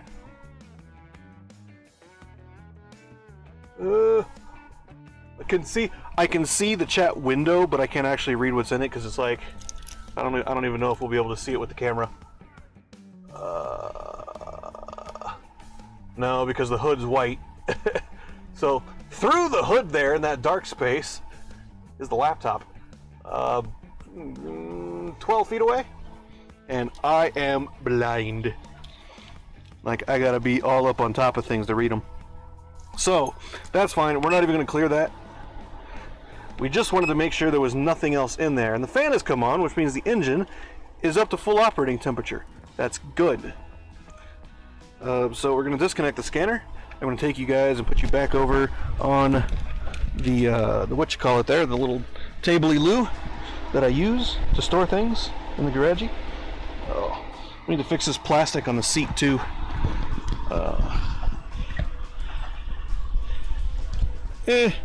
Ah yes, camera in the sun. Sorry about that. My apologies. My sincerest apologies. Camera in the sun again. I can say apologies, but then I do it again. Am I really sorry? So, cooling fan is on. Engine is full operating temp. That's good. That's what we want to see, or hear, or do, or smell, or whatever. We're going to stick you guys back down there. I'm going to disconnect the scanner. I smell rich. It smells like rich. But you're fully warmed up. You can't smell rich.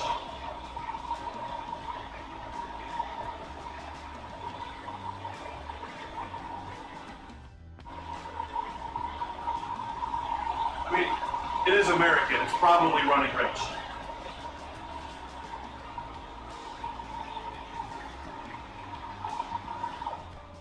Alright, shut him off. Close the damn door. It's just gonna scream out, oh, did you know the door's open and there's a key somewhere near the car? Yes, guys, I know there's a key within 1,000 feet of this car and the door is open. Did you think perhaps that maybe I didn't do that intentionally? And that's something that OEMs have been doing since about this era, actually, is making cars more annoying. They've been adding more and more annoying indicators to try to tell you things, not understanding that there are people who need this stuff to do things specifically, and you need it to be quiet when you're doing it. Like sometimes I need to have the damn door open, hanging out of the car, holding on to the seat belt, listening underneath the vehicle. Sometimes you need to do that. But if it's going ding, ding, ding, ding, shut the front door. Like it's telling you that, but I'm telling the OEMs that. Shut up. I don't care if you think I'm doing it wrong. Shut up. Why won't you focus? Focus? Focus. Because the sun's out. What are you even bitching about? I don't know. I need like a little hangy downy net thing, to keep bugs out, but something I can like drive through that will help mitigate some of this blowout that we get. There we go. Just stand here for the rest of the stream. We're just gonna chat like this, right? Oh, there's one. We gotta block that one too. How about that? Oh, we gotta block this one. Oh no, we gotta block this one.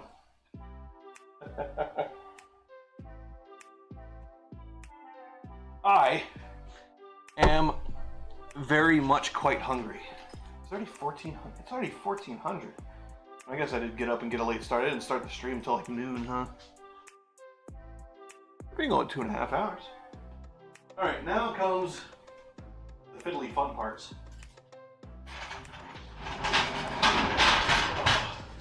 Oil pan.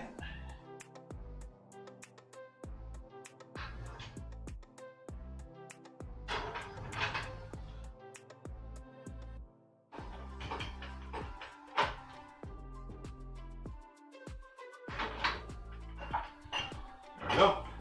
Now we need the chalk in the back.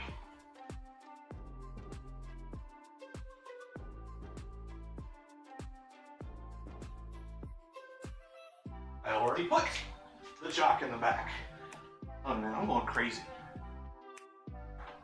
I am going absolutely bonkers. Do a thing, you don't even remember doing a thing.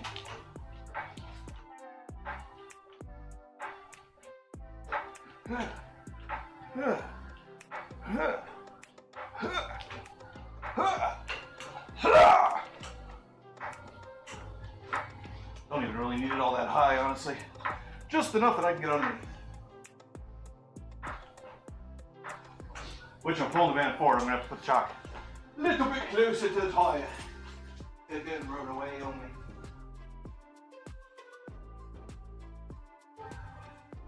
There we are. Jack stands.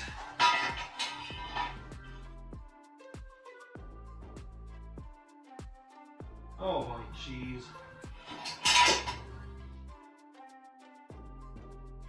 Oh, I heard voices. I look outside, I don't see anybody. I turn and look again, and neighbor man's on the roof. Probably don't like Christmas lights or whatever.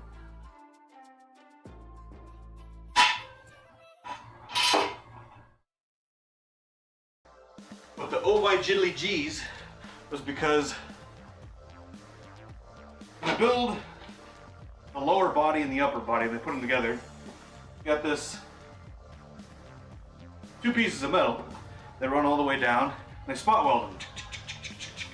Kind of stitch it down all the way down. In the front and in the back of this seam, there are thicker bits that are structural, and those are lift points. They're meant to be used to lift the car. You put an amount of weight equal to 1/4 of the weight of the vehicle on that, and it is safe to do so. Look underneath, and the rest of that seam, halfway down on the driver's side, is all crushed up because somebody tried to lift the car, not from the pinch welds, what they're called, but from the freaking body seam. The middle is not reinforced.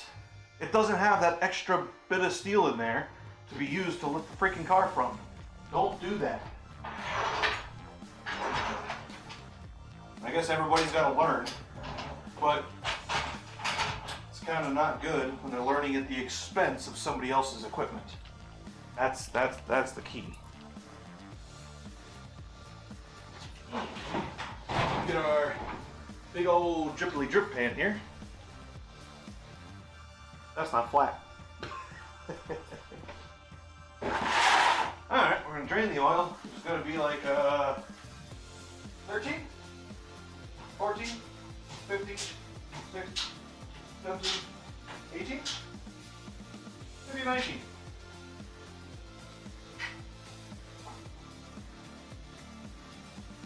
And it's probably 10s for drain bolts. We're going to want like suspensions. And then I'll grab you guys and bring you down there with me.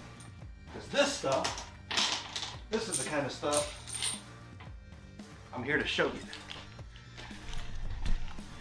And I'm here to show you how to do it with hand tools.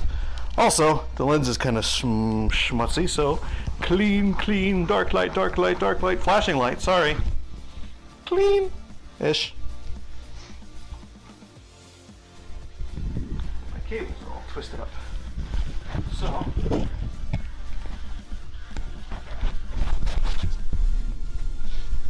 untwist cables, flashing lights, motion sickness warning. Okay, we're gonna bring you over here and we'll set you guys up here in a second. I'm just gonna set you down so I can lay down on the ground. What I kind of need is like a big spotlight thing. Whoa.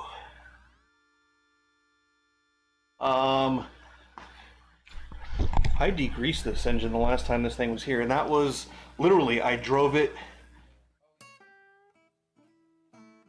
what is it, 120 miles? 240 miles this thing has driven since I degreased it. And it looks like that underneath here. Oh, that might be, is that guy leaking? Doesn't look like it. Did I not hit the oil pan when I degreased this thing? Look at all that. Well, we're going to do the oil pan gasket. And fiddly find out, aren't we? So, let's get to her. See if we can't place you guys in such a way that you can see most of what I'm doing. I don't know that I'll be able to get it all, but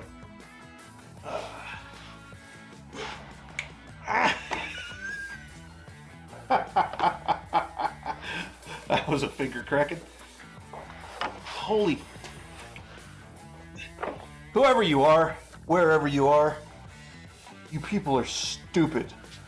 Oil filters do not get torqued down this far. That's the freaking meme though, right? Walmart, Jiffy Lube, all these people using fucking impacts to put oil filters on.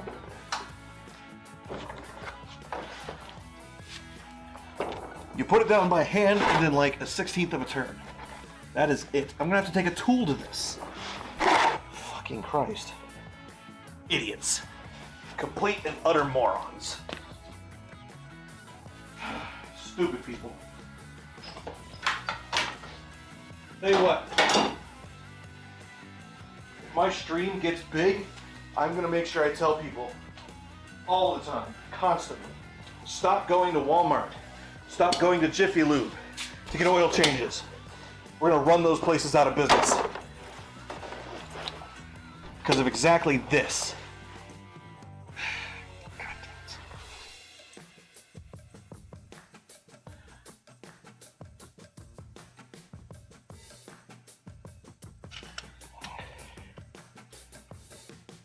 Because this is despicable that you do this and people pay you to do this shit to their cars.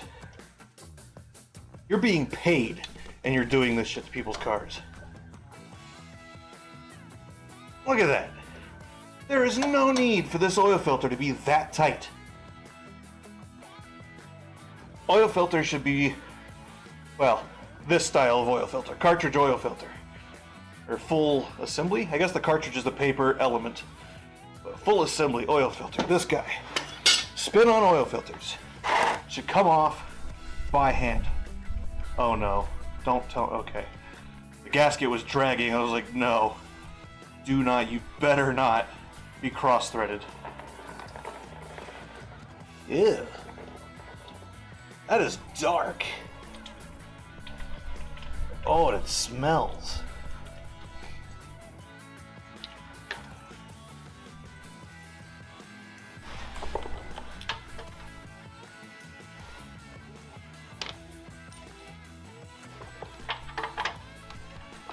And I've talked to people before where they're like, "Oh, I don't like using." God damn it! This garage is not flat. It's really fucking annoying. Talked to people before. They're like, "Oh, I don't like using deep sockets because they don't stay on the bolt." Like, apparently you don't know what you're doing, guy. Deep socket, shallow socket, doesn't matter. Same thing. You ever used an extension before? It's the same physics. Like, just learn what you're doing. I try to do oil filters without getting nasty myself. Kind of like that. What? The gasket's not very soft. Pretty hard. Yeah. Alright, let's pull the drain bolt. We're gonna let it drip for a little bit. I might order some food.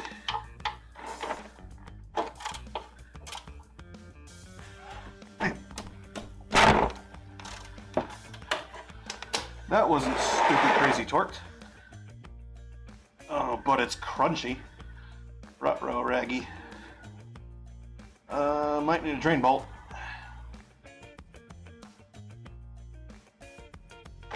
Oi! All over the floor. Lovely.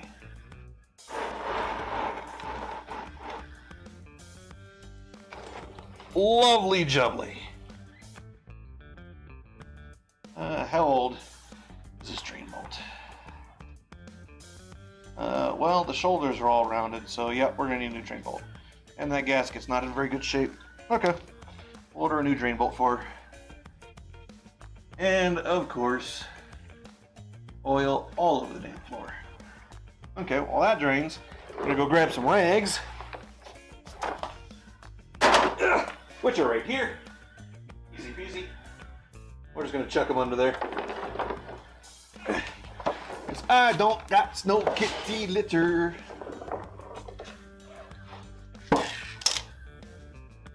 Bam. Bam. Bam. Bam. There we go. Then we're gonna let this guy drain for a few minutes.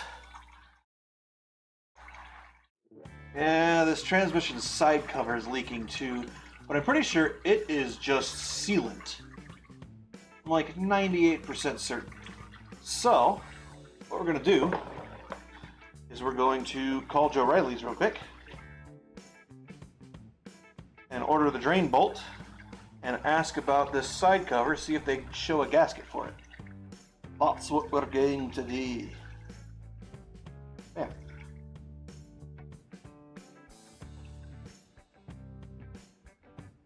Because we don't like oil leaks. Not at all.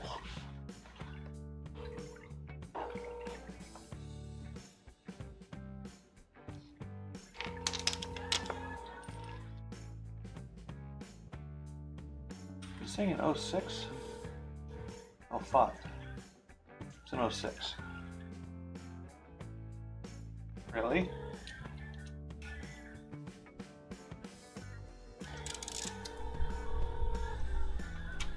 The number you have dialed is not answering. No shit. Please try later. Jeez. Not answering first call. That's not a good sign. Yeah, these bolts don't appear to be torqued evenly. Huh. Oh, come on. Get on the thing. Bang.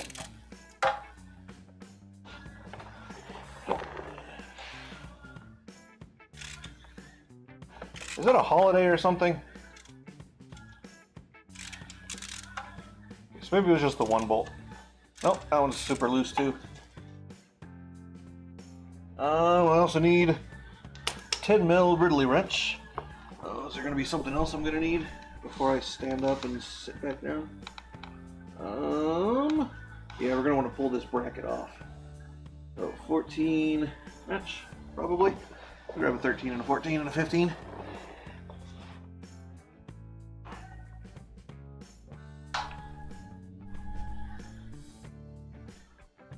Let's give Joe Riley's one more go.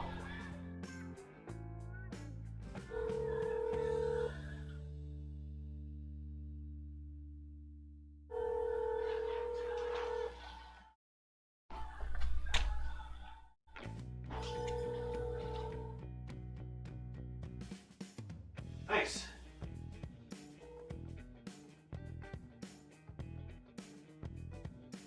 Well, it's out. Might as well, rebuild the whole damn thing, right?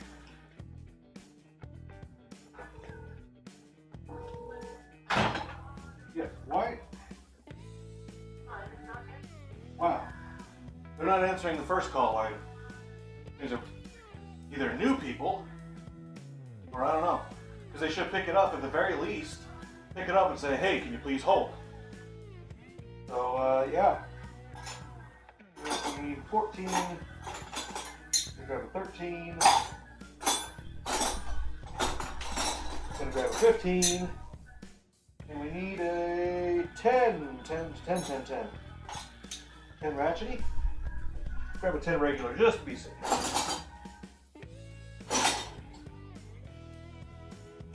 I say that. No, that's my special tool. There you are. Yeah.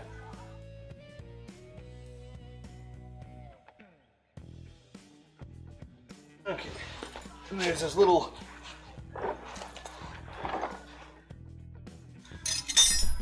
we're going to take one of these dirtier rags. I'm going to wipe this oil filter housing off. So you can quit dripping on me, please. Gonna wipe everything off. Easy peasy. Cool. Alright, we're gonna need 10-4, 10-4. 10-4, good buddy.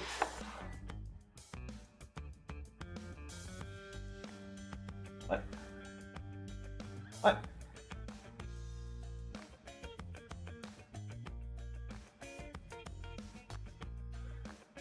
Huh. You can't get the round end, the enclosed end on that one bolt. That is a dumb. Dumb.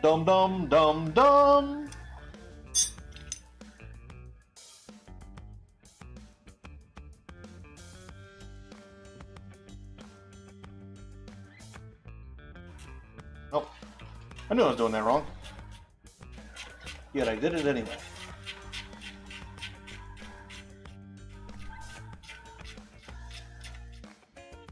Gotta be a holiday today. What's today? Is there a Utah holiday thing?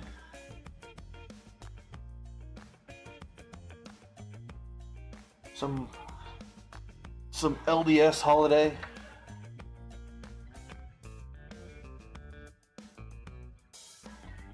Oh, this is stupid. Yet again, engineers not thinking about actually having to work on stuff. I don't even know how they would have put this together in the factory. There's no way you're doing this quickly. There's no way. You've got to use a box end wrench to grab this bolt until it's out some specific distance.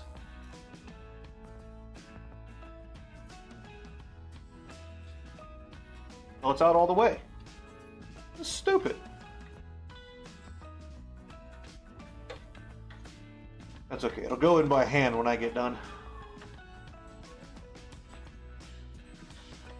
And I might do just the engine oil pan today. And then, because I still got a can of degreaser. I didn't use both of the ones that we grabbed. So when I get done with this, get under here and spray degreaser on it again. Because you don't want this stuff leaking all over the place. You definitely don't want this stuff leaking all over the place. Especially on So a common problem with these vehicles, actually, is the oil pan starts to leak, and A, it gets on the belt, which degrades the belt. Obviously, it's not designed for oil. But also, lower radiator hose. So the rubber used in coolant hoses is a different rubber than that used in oil hoses. It has different properties, different chemical properties.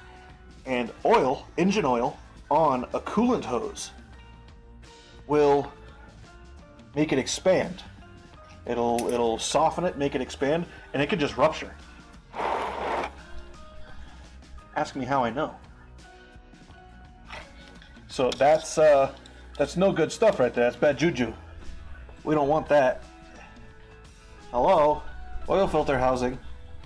Did I tell you to continue leaking forever and ever and ever and ever and ever and ever and ever and ever and ever? I don't think I did. I would appreciate it if you did not do the thing that I did not tell you to do. No? You're not going to listen?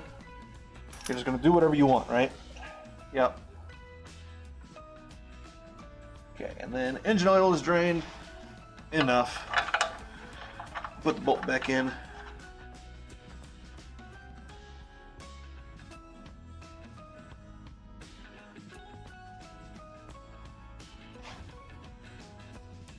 Wipe that off. Grab one of these kind of dirty-isher rags. And we're going to jam it up in the oil filter housing. Because it just wants to drip. So, you want to drip, Mr. Guy. Drip into the rag. Kind of like that. Now we can move the drip pan.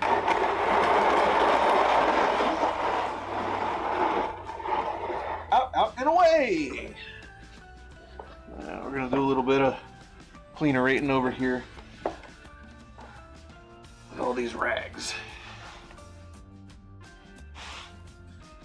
Before we move out of this place. Oh, that cleaned a thing that was on the floor. Nice. Okay, before we move out of this place, I'm gonna have to clean this concrete up pretty good.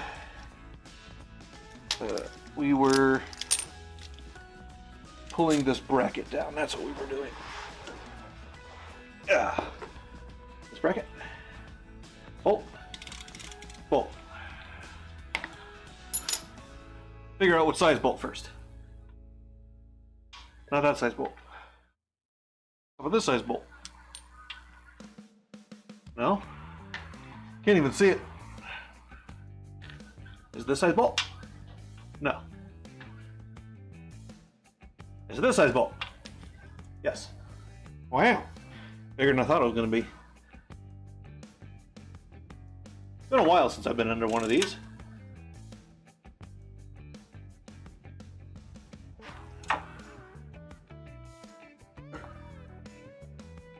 Oi.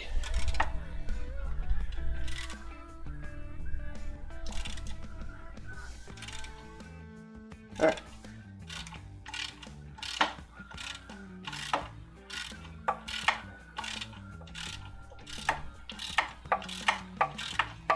I also need to order some oil dye so we can stick that in the oil and figure out where there's a small leak up top somewhere.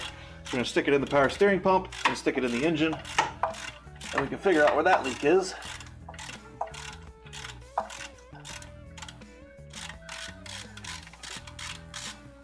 Hey. Okay. And then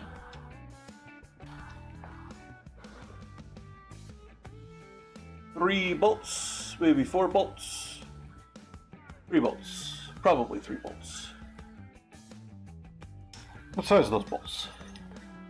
Are they 15s? They are in fact 15s. No. 14s?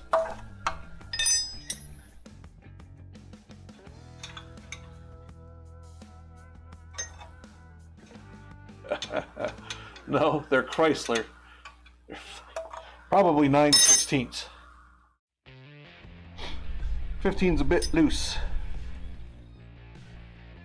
So what we're going to do, see? What we're going to do... Didn't I grab a 16?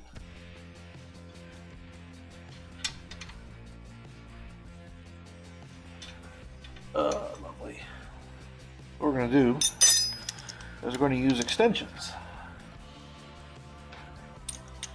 And the 6-point. Because that's the smarter way to do this. So I'm pulling off, I don't know if you guys can see it. So, dominoes! Oil pan, right there. This bracket right between the CV axle and the engine block here holds, it's a support bracket for the transmission to keep them like secured safely to each other, because bell housing bolts simply aren't enough. But to get to one bolt,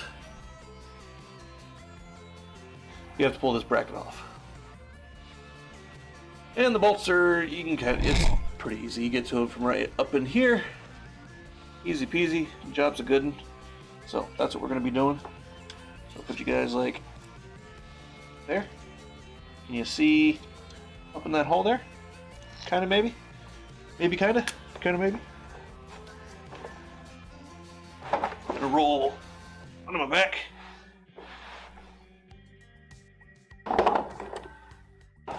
This is why I hate creepers.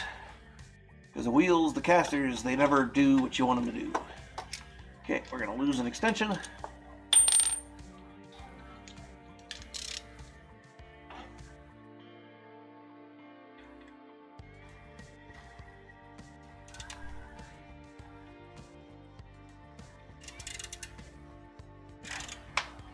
That bolt.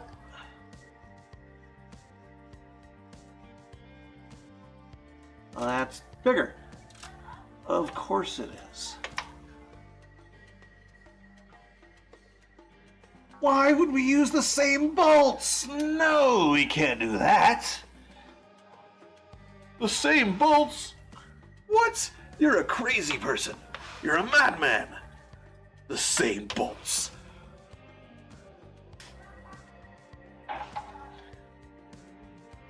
What kind of insano-mat are you, man? We couldn't possibly save money by using the same bolts like everybody else on the fucking planet does. No. Come on.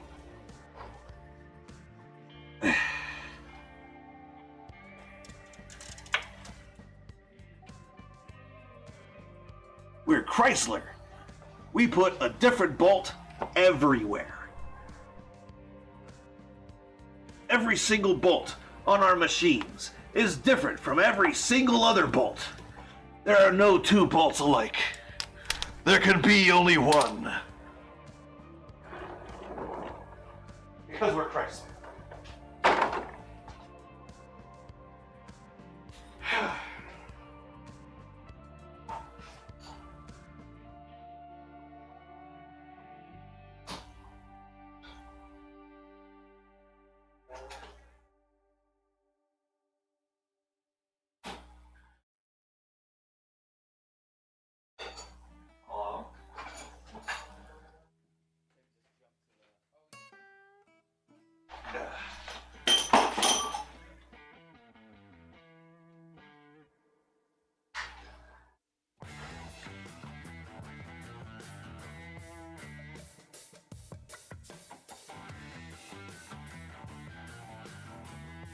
And Harbor Freight stuff doesn't have nubs on all four sides of the driver sockets, which means that you actually have to clock the freaking tools so they don't fall apart on you. Stupid. Because we absolutely just want to be taking the time out of our day to clock every single socket on our ratchet, because that's what's going to get the job done. Right? Might need more extension. I'll probably most definitely need more extension.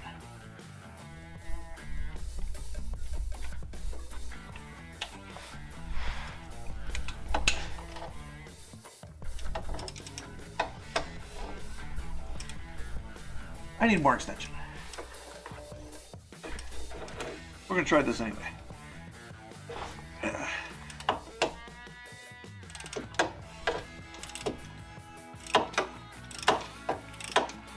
Welcome to my stream. I bitch about everything I touch. Oh, and that's a wrench only. Because of a water pipe. Are you kidding me? Oh my jeez.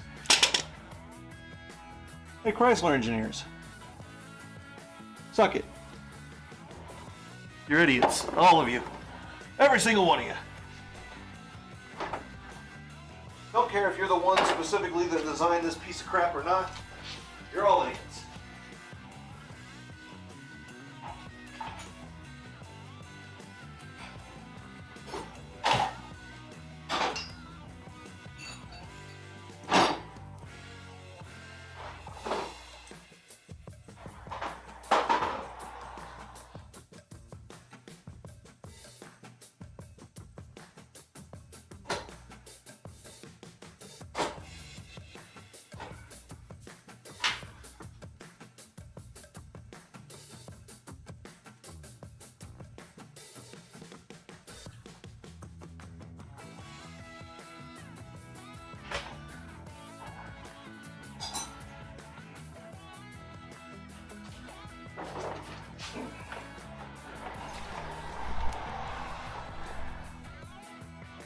There's this thing called an iterative design process, where you design an element, you design another element that goes with that element as a, complementary piece.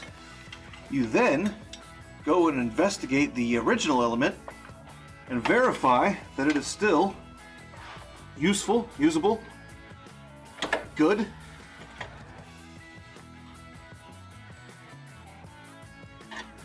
That's a design technique. We can tell here today, clearly, Daimler Chrysler had no interest in iteratively designing this machine. They gave it to one guy, said design this thing. They gave it to the next guy, that said design this thing. Gave it to the next guy, said design this thing. Nobody talked to each other.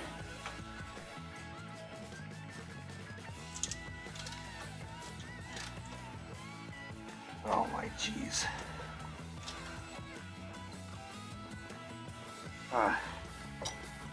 Like, all they had to do was move it 15 millimeters.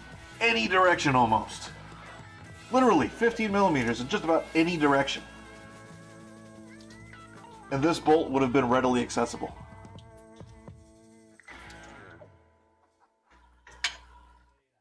Stupid.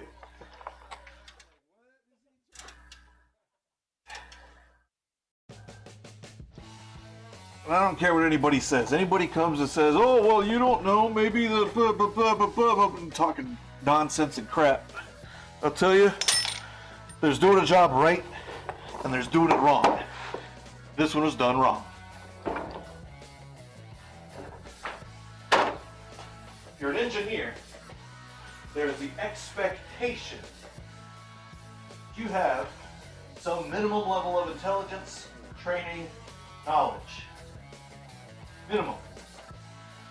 If you do not possess that minimum, you should recognize that in yourself and not attempt the job. Tell the people, I don't know how to do this. You ask for help. You say, I don't know what I'm doing. Can you guide me?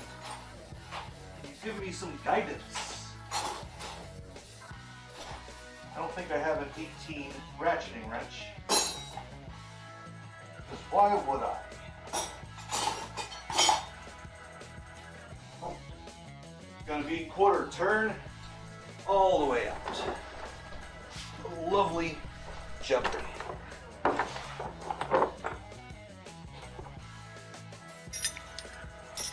Where'd 18 go? 18's up here.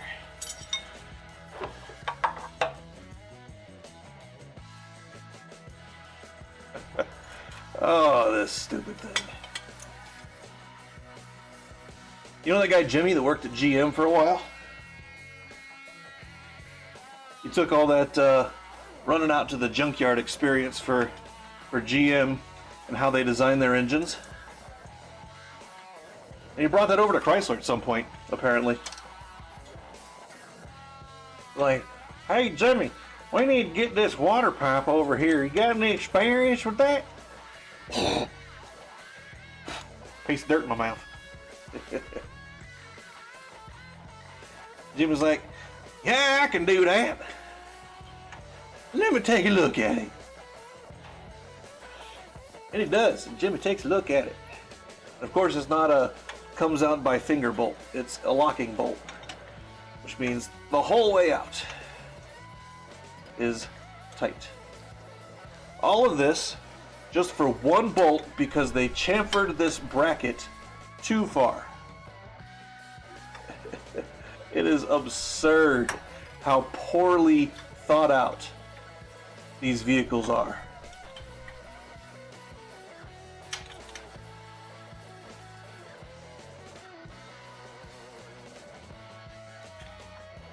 Yeah, that's socket. That's clearly socket.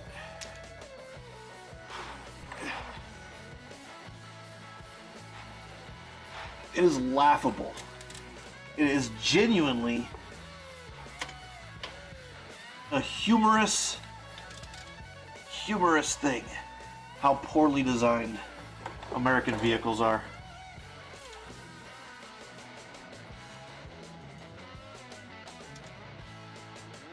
Anybody that thinks otherwise is wrong, is dumb, is naive, which most often is the case, the naivete,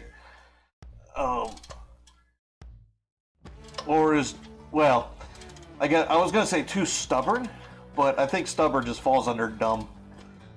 Inability to process. Anybody that thinks this is a good design is severely lacking in cognitive function. They simply can't imagine that something could be better. Like, look at this. If your belt goes out, or you pick something up in the belt, what's just below the belt that could very, very easily get damaged? Oh, yeah, this cooling pipe. The primary cooling pipe, actually. So, if you snag something up in your belt, it can whip around, take out your cooling system, and you could lose an engine just because something got caught in the belt. You know, you don't have to run this cooling pipe underneath the engine, right? You don't have to actually do that. It's not required. It's not a necessity.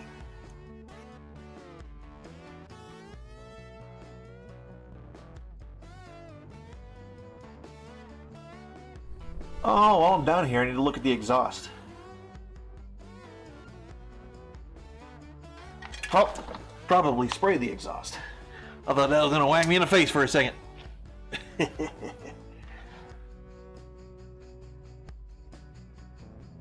Yeah, we're also going to clean this bracket. We're not putting this bracket back on dirty. No, no, no. Because that's not how we operate it, but it runs.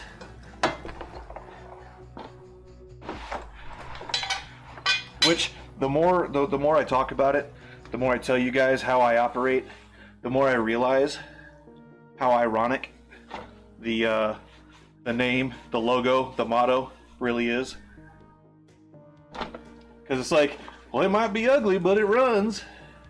You know, totally a redneck thing to say, to do, you know, way to operate ownership of your vehicles. But when I do a job, I do it fully, I do it correctly. I refuse to do anything less. Which is definitely not a, it might be ugly, but it runs philosophy. So it's ironic.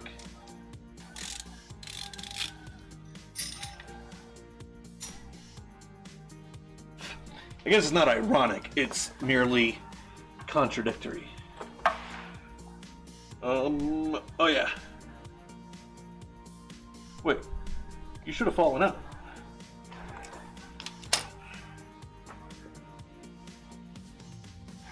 There we go. And we're gonna clean this guy. And then we're gonna check up in there. We're gonna see if the rear main's leaking. We're gonna see if there's ooey gooeys up on the flex plate. Where's my flashlight? Flashlight. I see no ooey gooeys on the flex plate. Sweet! That makes me infinitely happy. Because if the rear main seal was leaking, I would probably be the one that had to do it. And I have, honestly, no desire to do a rear main seal on this engine. But, we check up in here. Let me get the flashlight again so you guys can see. We check up in here on the flywheel. And there's no stringies. Normally what you see is, because the flywheel is a rotating element, right? Normally what you see when the rear main seal leaks is you'll get oil collecting at wherever it's leaking at the seal, and it collects, and the molecules, like they like to stick to each other, right?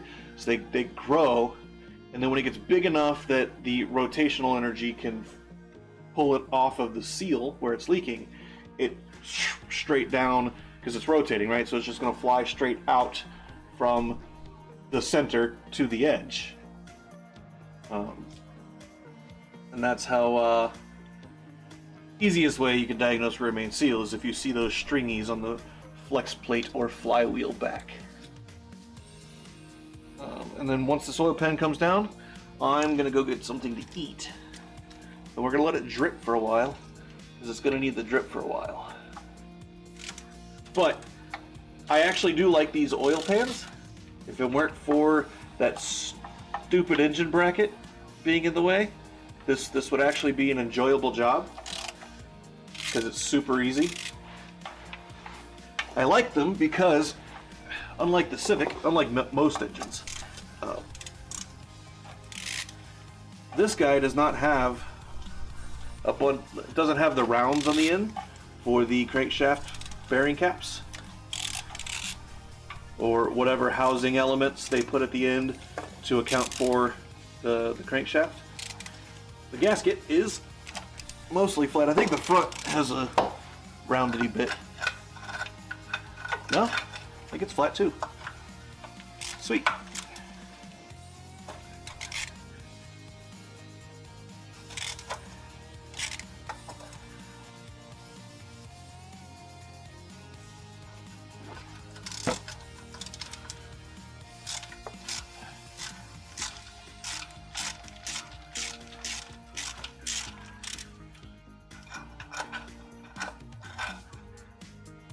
Don't even need to see it.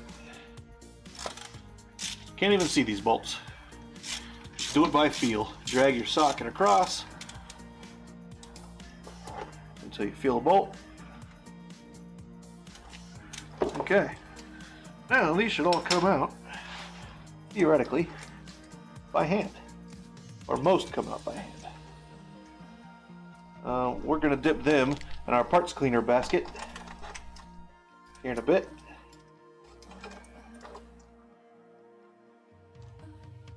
We're actually going to go around the backside, remove all the bolts from the backside.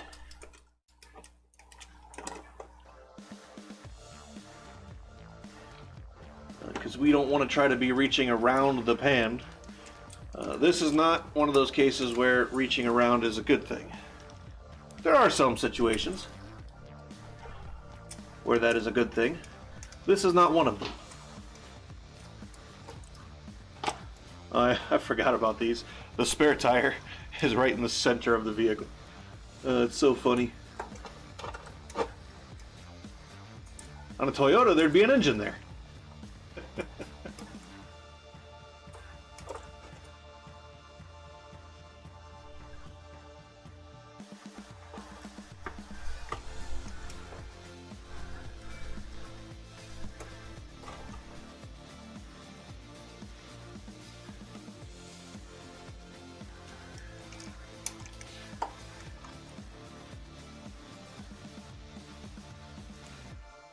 And it's good that the bolts are coming out of the socket easily too.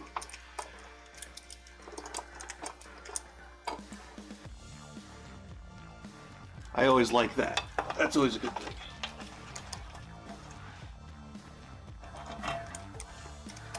Ah, the sound of an empty oil pan.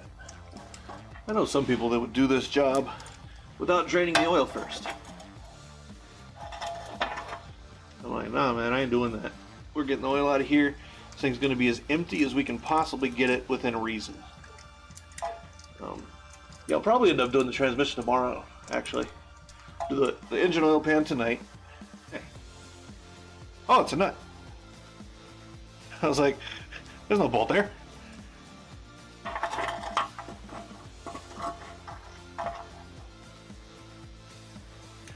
Such gruesome sights. The children of the night, destroying humans one by one. For life, with the dawn comes a new day. We return to our normal ways. Damn it.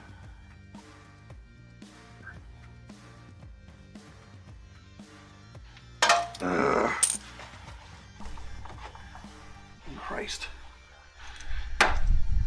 Should have never fucking chopped it off. No, that's why I'm laying way the hell down here, you stupid creeper. So you're not trying to eat my damn hair.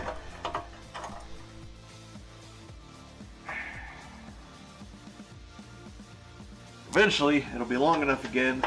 I can do what I used to do before I chopped it off last time. And shove it down my shirt. And it won't get caught up underneath the creeper there. But, it's apparently not today. I also think this thing's going to need a starter soon. When you go to start it, the starter drags in the flywheel. Well, ring gear is what it is on the flex plate.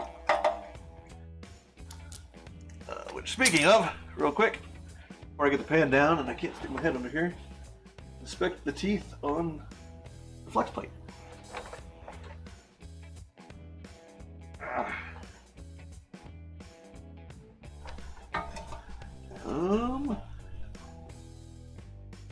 Yeah, there's a little bit of wear on them.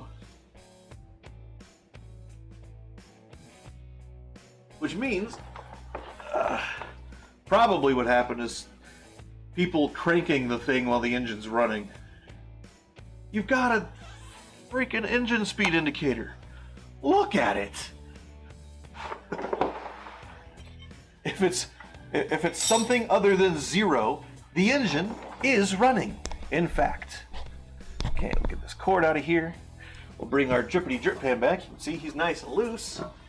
Love to see it. Actually, I might ride the bike over to Joe Riley's real quick. Go grab some food. And go to Joe Riley's. Get the dye for the engine oil. We might do it that way. For which I'll probably just put the test drive message up on screen. Yeah, kind of the downside of trying to stream, like, doing car stuff, is I can't be by the computer. If somebody puts something in chat, it's going to be a minute before I respond, right? And if it gets to the point where I've got 200 viewers at a time, people talking in chat, there's no way I'm going to be able to keep up with that. Like, just sitting down and scrolling to go back and check the messages. Like, you'd never see that. So it'd be like those channels that have thousands of viewers that they don't necessarily ignore chat, but they only read, or they only pay attention to necessarily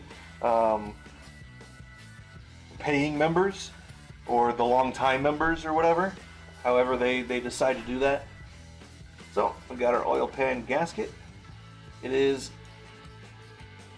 in fact a little bit crusty. I like these gaskets types though. Rigid core gaskets. Yeah. There's silicone that goes over those corners right there. Yeah, this guy's super easy. Silicone over the corners. I like the metal core gaskets. These are good. These are quite good. I'm going to stand up because he's going to trip for a while. So I'm going to stand up.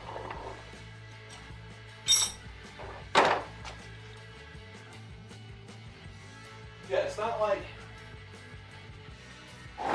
everything on this vehicle is poorly designed. But the things that are poorly designed take so much away from what the vehicle could have been via the good design that it makes the whole point moot. Not mute, as I recently saw on a post somewhere. The whole point is mute. Is it? It's really quiet. Oh. I think I'm going to take the bike. We gotta go to Joe Riley's. Anyway. Actually, can I wait till tomorrow? Not tomorrow, Monday. Tomorrow's Sunday. So wait till Monday. I'll just write down on the whiteboard. Well, forget the things that we need for the van to order or to check. Oh, and of course the whiteboard's facing the wrong way, the wrong way, the wrong way. Can I flip it? Can I flip it? Do I have room? Is there room? Can I flip it? Door. Door, you're in the way, door. You're in the way, door. Can I flip it? Can I flip it? The room? Oh, laptop. Laptop.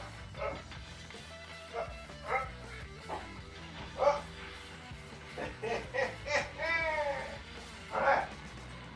Oh, we have an empty whiteboard.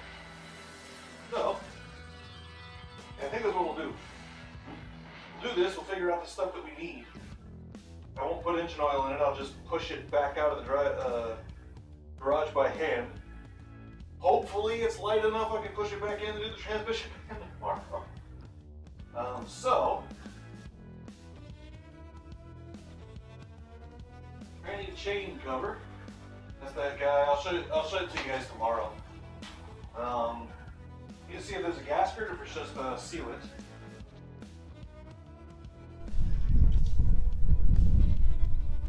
Question mark.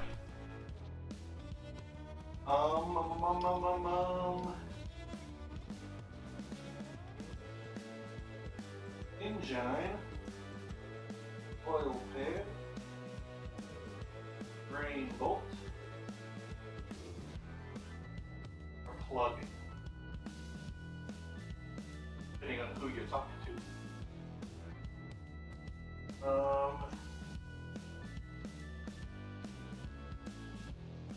In-guide oil dye, YE. What we need, we're just going to use Honda Bond. We'll get the wire brush here in a minute. We're going to let that drippity dry for a bit. I am hungry though. Could order food, couldn't I?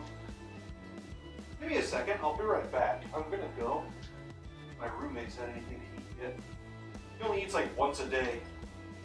Really not good for you. Also, my hair's come undone. And I need to back up.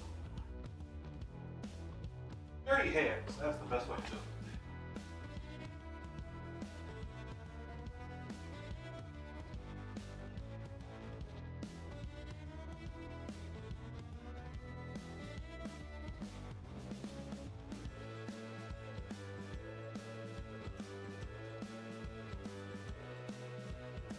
It's all tangled and nasty. Freaking creeper tried to eat my head. So annoying.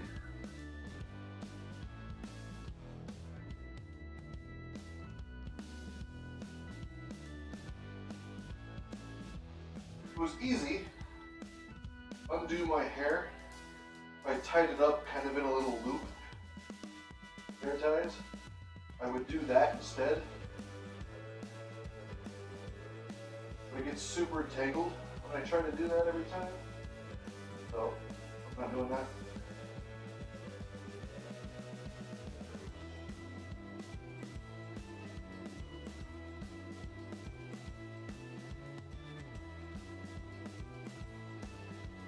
So,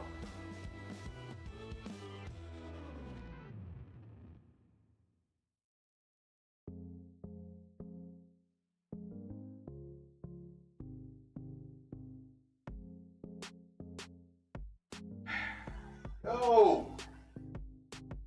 I hate that. So much I hate that. I despise it. I loathe it.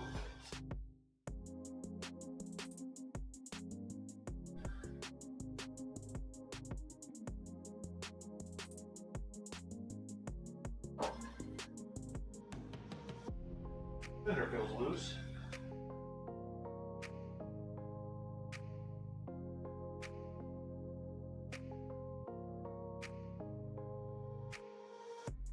And I bet I'm going to have to pull this fender off.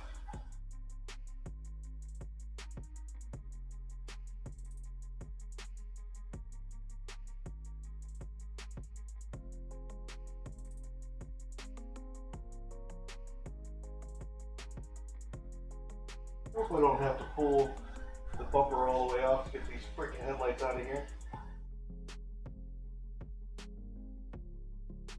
I have a feeling that's going to be the case though. Wait, are you expecting to change? Oh wow, Chrysler. Wow, Chrysler. Good job.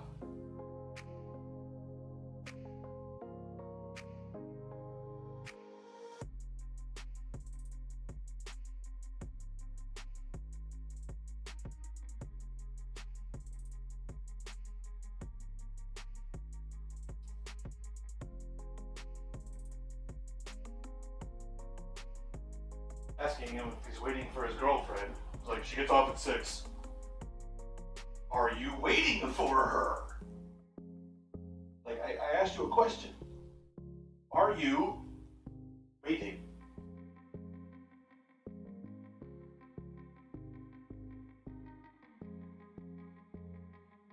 Which took more typing to type the reference previous message. But, whatever.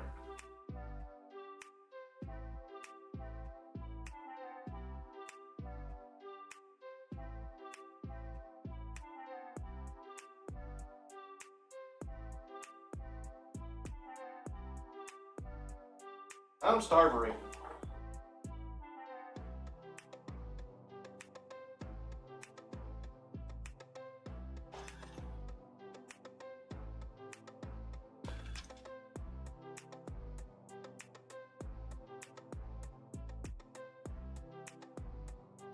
I'm asking, do you want food?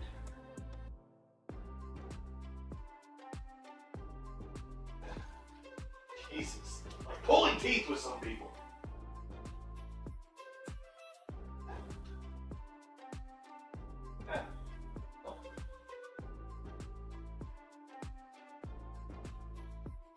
I mean, you probably can't read it. So I put the message right here. For future me. Yay.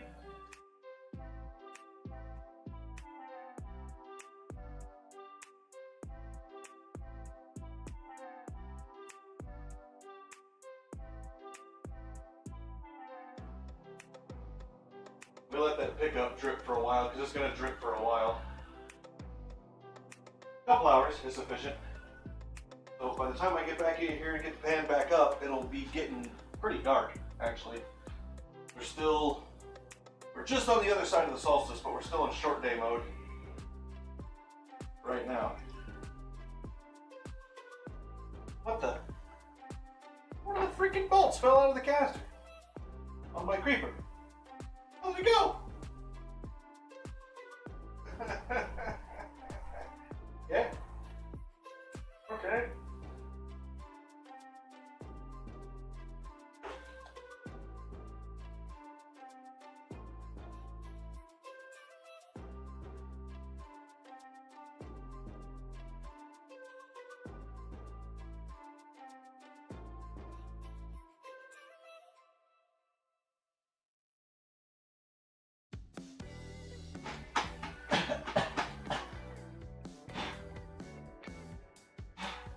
Ah yes, sodium carbonate dust that apparently I never washed off. There's like a little pocket of it up here. Okay, go wash hands. I need a car. I'm gonna have to use a roommate's car. I'm gonna go get Chiefs out. But got a lunch message up here somewhere. Is it this guy? Okay. This guy.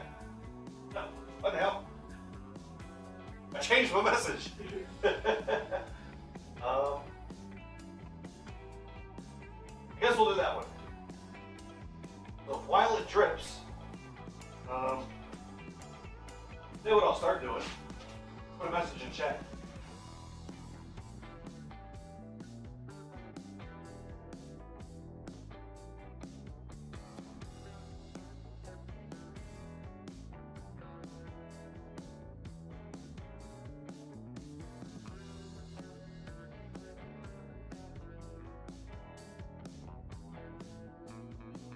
There we go. Be back in just a few, which is on the screen. But that way, if anybody comes in and asks what the hell's going on here, I'm going to grab some food. I'm going to wash my hands, and then I'm going to go grab some cheap pizza. It's like 2 blocks away, for me and my roommate both. I'll be back in just a minute.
Ding-a-ling.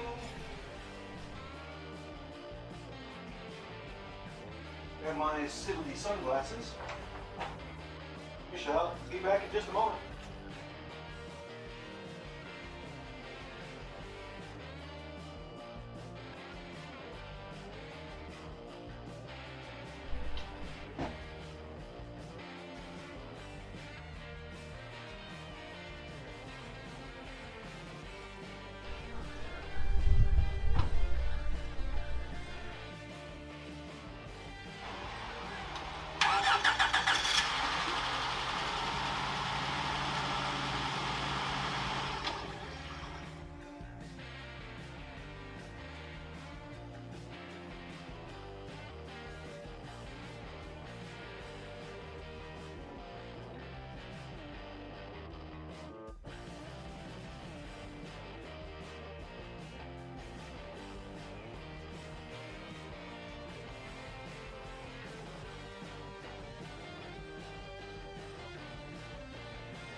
Okay, now we're back, and by the time I'm done eating, I'll grab the microphone and bring it up here, and grab the Logitech and bring it up here real quick. Sorry for the noise and the motion sickness.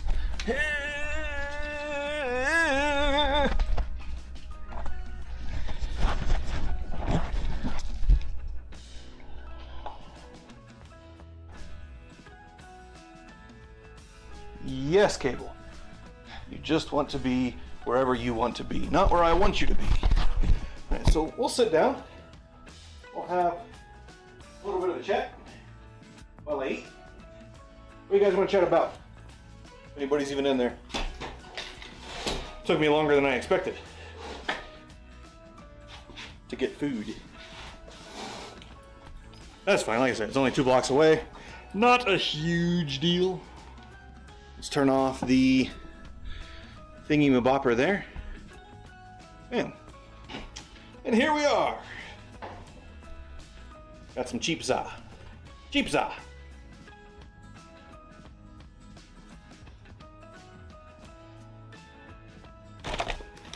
And some stuffed crazy bread.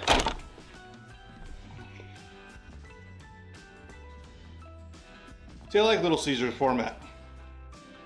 Just buy some cheap ingredients, put it together, sell it for cheap, people buy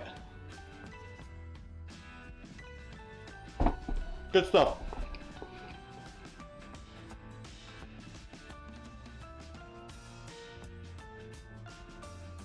And you know, I'm gonna have to download this VOD too. I don't know. Do I want to make the oil pan a little video on its own?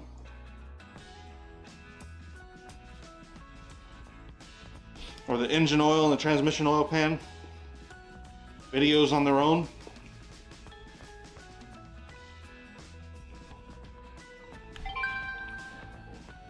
What do you guys think? Let me know.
A picture somewhere of that bike. My buddy's asking me about my old bike. It was an 89 Ninja 250. Black and red. Red because there was the fuel tank when I got the bike was all rusted. Pretty sure I've told you guys that before. And I had to get a new tank. It came off a red bike. And I just kind of rattle canned it to match the rest of the bike. But the paint started coming off of the tank, so you can see the red through it. I swear I've got pictures somewhere of that guy.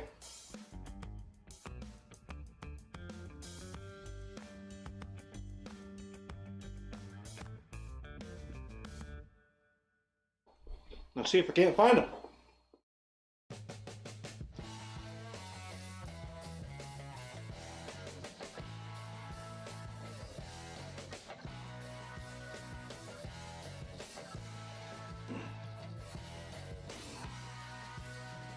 Found one taken all apart in the living room of my, well, I guess dining room, my apartment in Vegas.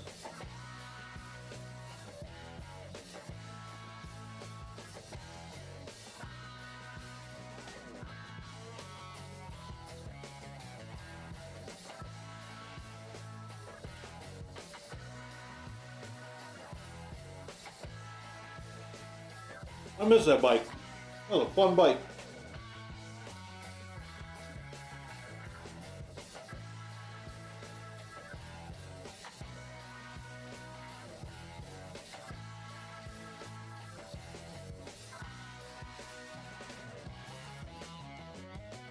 Should have a picture of it all together in here too.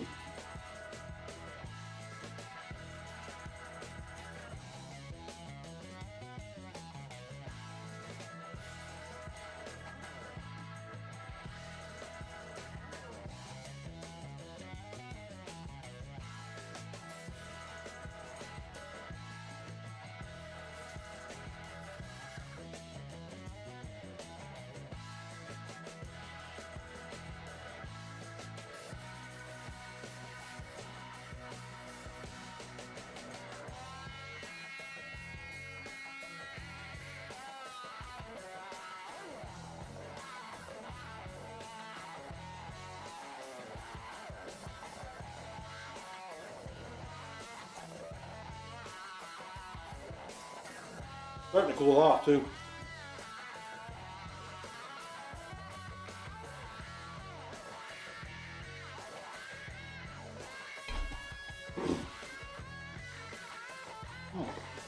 I guess I don't.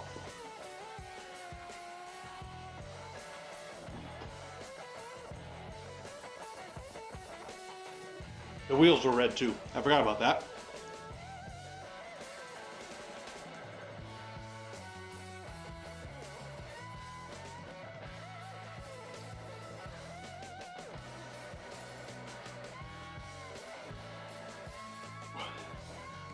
I'd really like to get another one of those.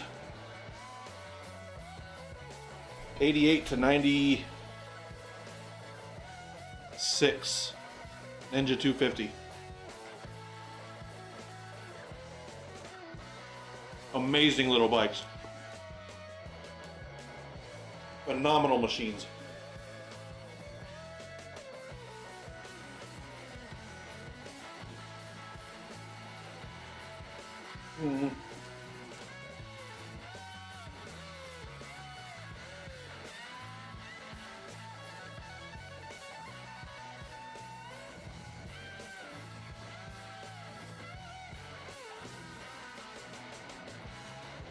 Things done dripping yet?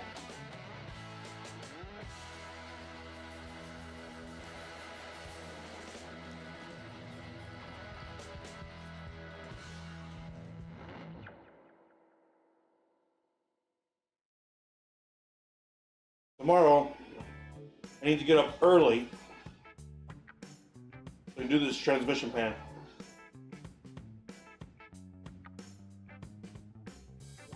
Or should I take it down tonight and let it drip overnight?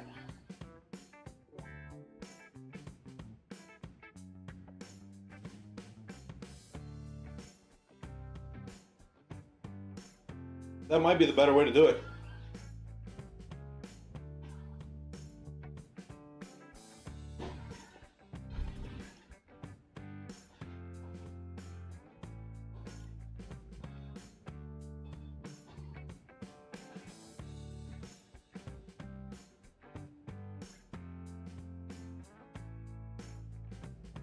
Get the oil pan back up. Still need a drain plug. And clean the bottom of the oil pan out. And clean the whole oil pan off.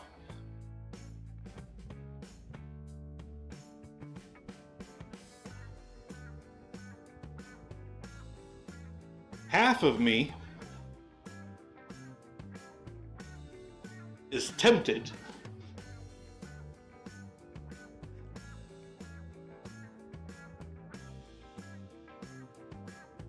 I can just put it in neutral and push it out. I'm not going to break anything moving it manually, by hand. But I want some crazy braid. The problem with crazy braid is it's so hard to find it when they do it correctly. Like in Vegas, it was just 80% of the time it wasn't good.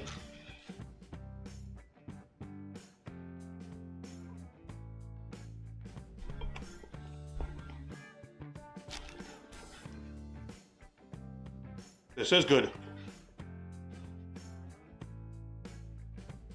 I will say, more often than not, this store does a good job. They do it correctly.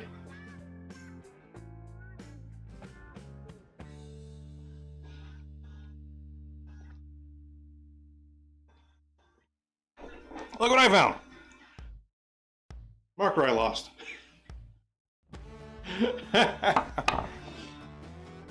What I was looking for like 2 weeks.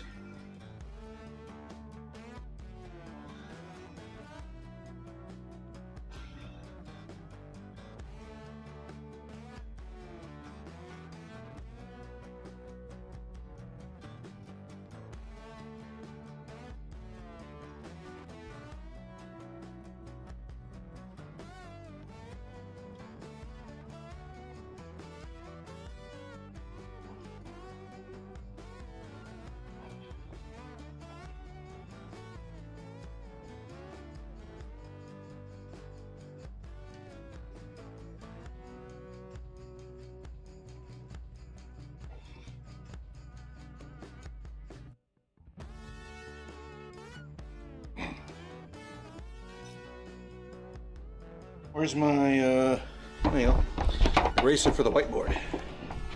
I gotta take a thing off here. Diag Simpson voltometer. There's nothing wrong with it. I'm just stupid. Problem solved. There we go. Got one thing crossed off the list today. All right. I actually might let the oil pan drip overnight. I might just push it out. Let the oil pan drip overnight, and then do the same thing for the transmission tomorrow. But tomorrow, what I'll probably do is first I have to see, well, I guess not first, also I have to see if there's something wrong with the desktop. The last time I was recording from the Asus, all of my YouTube content is on the desktop because it's got 20 terabytes of storage. The Asus has a terabyte hard drive. The Lenovo has, I think, a terabyte hard drive. But the desktop is 20 terabytes total, and I'm only using like 12 or 14 of it. So I've got the space on the desktop. So I record on the Asus primarily. When I do gaming, I record on the desktop, which I could offload the... I don't know exactly how you do it. I would need a capture card probably.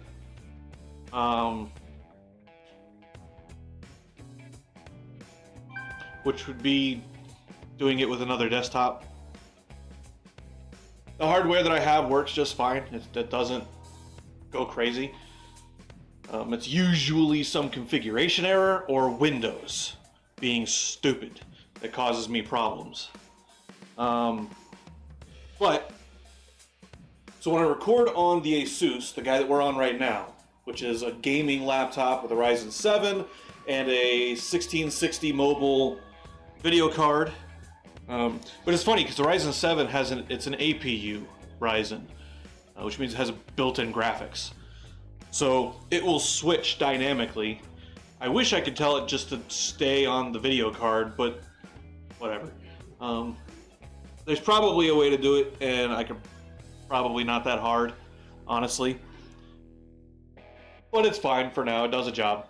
So when I record video, especially when I'm streaming and I record to the desktop through the network by wireless to here to the router hard line to the PC. So it runs straight through. The only traffic on that router is the network usage for my laptops, my phones, and my PC. All of my roommate stuff is on the modem router, the stuff that we have from Xfinity, which Xfinity, don't get them if you can avoid it. Go with somebody else. They're terrible. They're the only ones in this area that offered anything close to a gig, and we only get half a gig. We're paying for up to a gig, but we get 500 to 600 meg reliably.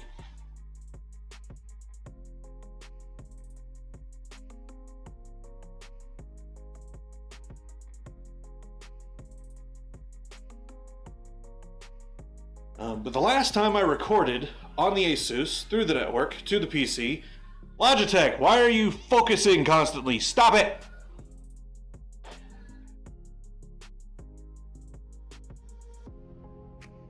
Stupid! We don't focus here! Anyway, it said hard drive space not available on OBS, and I'm like, what? I got like, that drive that I record to's got, I think it's a 4 terabyte drive, and I'm using 1.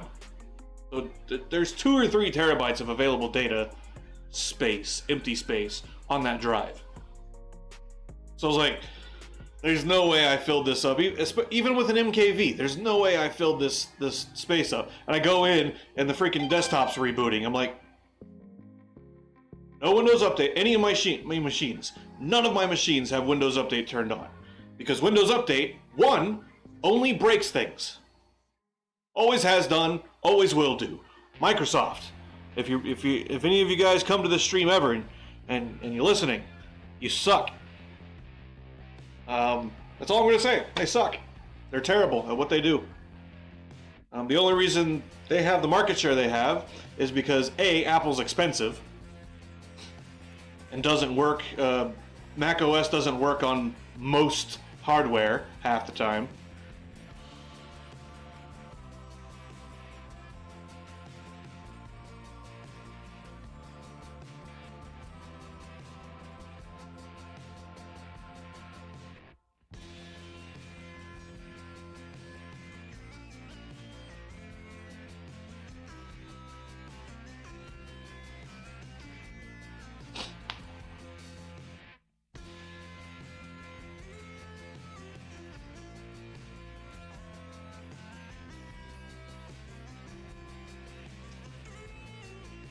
I forgot. Getting old, man. Tell you what, my brain don't work no more. Anyway, for whatever reason, the PC was rebooting. Made no sense. And I go in and it gets booted up and I'm like, okay, what are you doing? The only thing I can think of is it crashed for whatever reason. OBS trying to send data through the network, but hello, Microsoft. Literally, one of the things that you're supposed to do as a cornerstone of your fucking OS, network traffic and control. Of course, I'm using Pro, not Enterprise or Server, so I don't know. Maybe for the Pro version, they turned all that stuff down and limit you for whatever reason. Because Microsoft does stupid shit like that.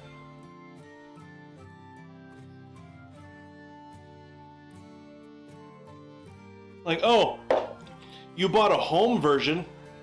Well, the group policy editor does, in fact, exist, but we're not going to let you use it. Because it's all the same image. It's the same operating system, regardless of home, pro, enterprise, server. Well, server's different. Ignore that bit. But home, pro, and enterprise are the same OS, just with features turned on or off. Literally all it is. And the group policy editor exists in Windows Home. 10 and 11 and 8, Vista. You can't access it, I think, in 8 forward.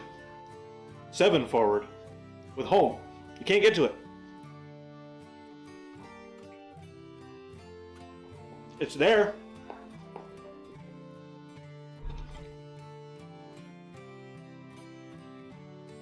You can make changes to it through the PowerShell. So you know it's there. It's actually part of the freaking OS. It's part of the kernel. I don't know that it's part of the kernel. It wouldn't be part of the kernel. The kernel's going to be layer 3, layer 2. And group policy editor is going to be like layer 5. So it's not part of the kernel.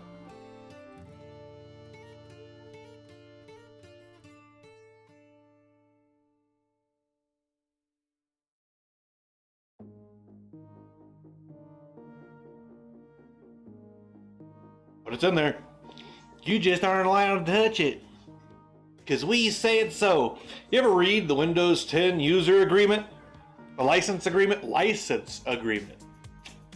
That's what it is. The EULA. End User License Agreement. You should read it sometime. Windows, actually I think it's Windows 7 and 10, both.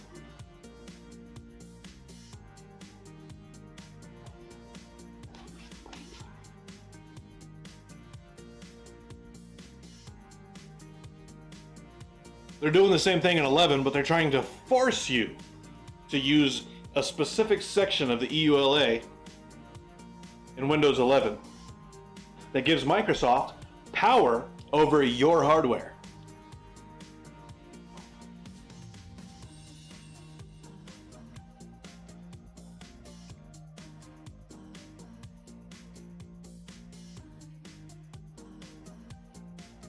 Don't trust mega corporations, man. With anything.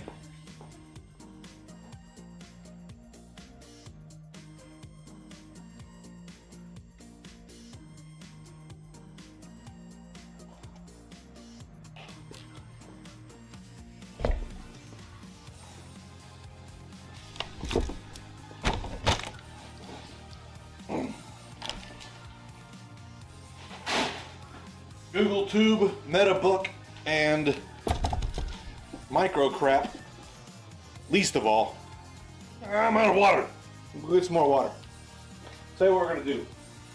Actually, tell you what I'm gonna do. I'm probably going to end the stream here for tonight. Because cleaning up the oil pan is gonna take a couple hours. Sun's going down, it's starting to cool off. And it would be useful to just let it drip overnight. So, we're going to push the van out slowly. Put the drip pan under it, let it drip all on its own, however much it wants to. By the time we come back tomorrow morning, it should be ready for the pan to go back on. Well, I'll clean all the stuff tomorrow. Well, I might clean the stuff tonight. Close the garage door. Tell you what, how about that? We'll back the van out because it's still kind of warm in here. I don't have a heater or anything, so it's gonna chill. It's gonna cool off in here pretty quick. It is, it's 60-ish, which is what? 18 degrees Celsius, 20 degrees Celsius. So it's like 18, 19 degrees in here, something like that. Celsius, useful for human ranges of measurement.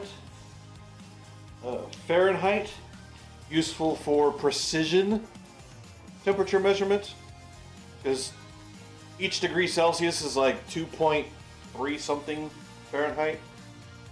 I don't think it's a straight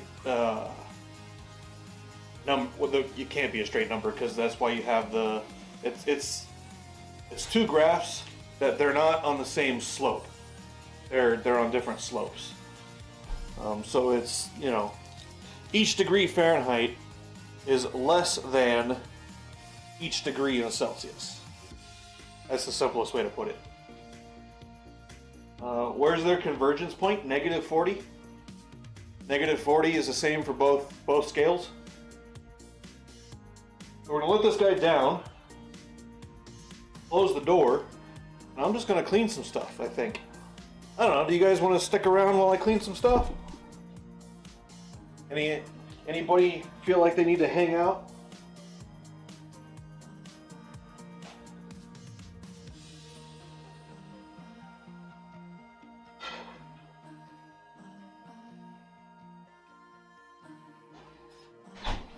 Actually, factually, now that I'm thinking about it, I have adulting stuff to do. I have inside adulting stuff I need to do. And I woke up late and I've been on here the rest of the day, so we're going to do adulting stuff. That's what we're going to do. So I am going to end the stream here. We'll clean the stuff tomorrow. Right now, I'm going to put the van on the ground, push it out the garage, put the drip pan under it so we're not ruining the concrete because it's a rental and we don't want to do that. And I will see you guys quite possibly bright and early tomorrow morning. And now, so I don't know if you remember, when I was gripping that oil filter, trying to twist it, there was a pop and I laughed. And it was loud and it kind of hurt. I think that's what you call hurt, anyway. And now, there's a strange sensation right in here. It's inside this joint. So I might have... No, it's not. It's inside this joint. That joint right there.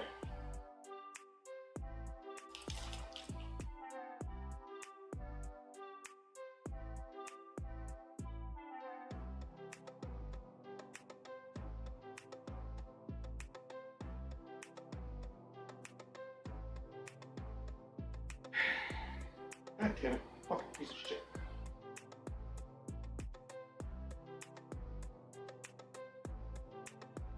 But,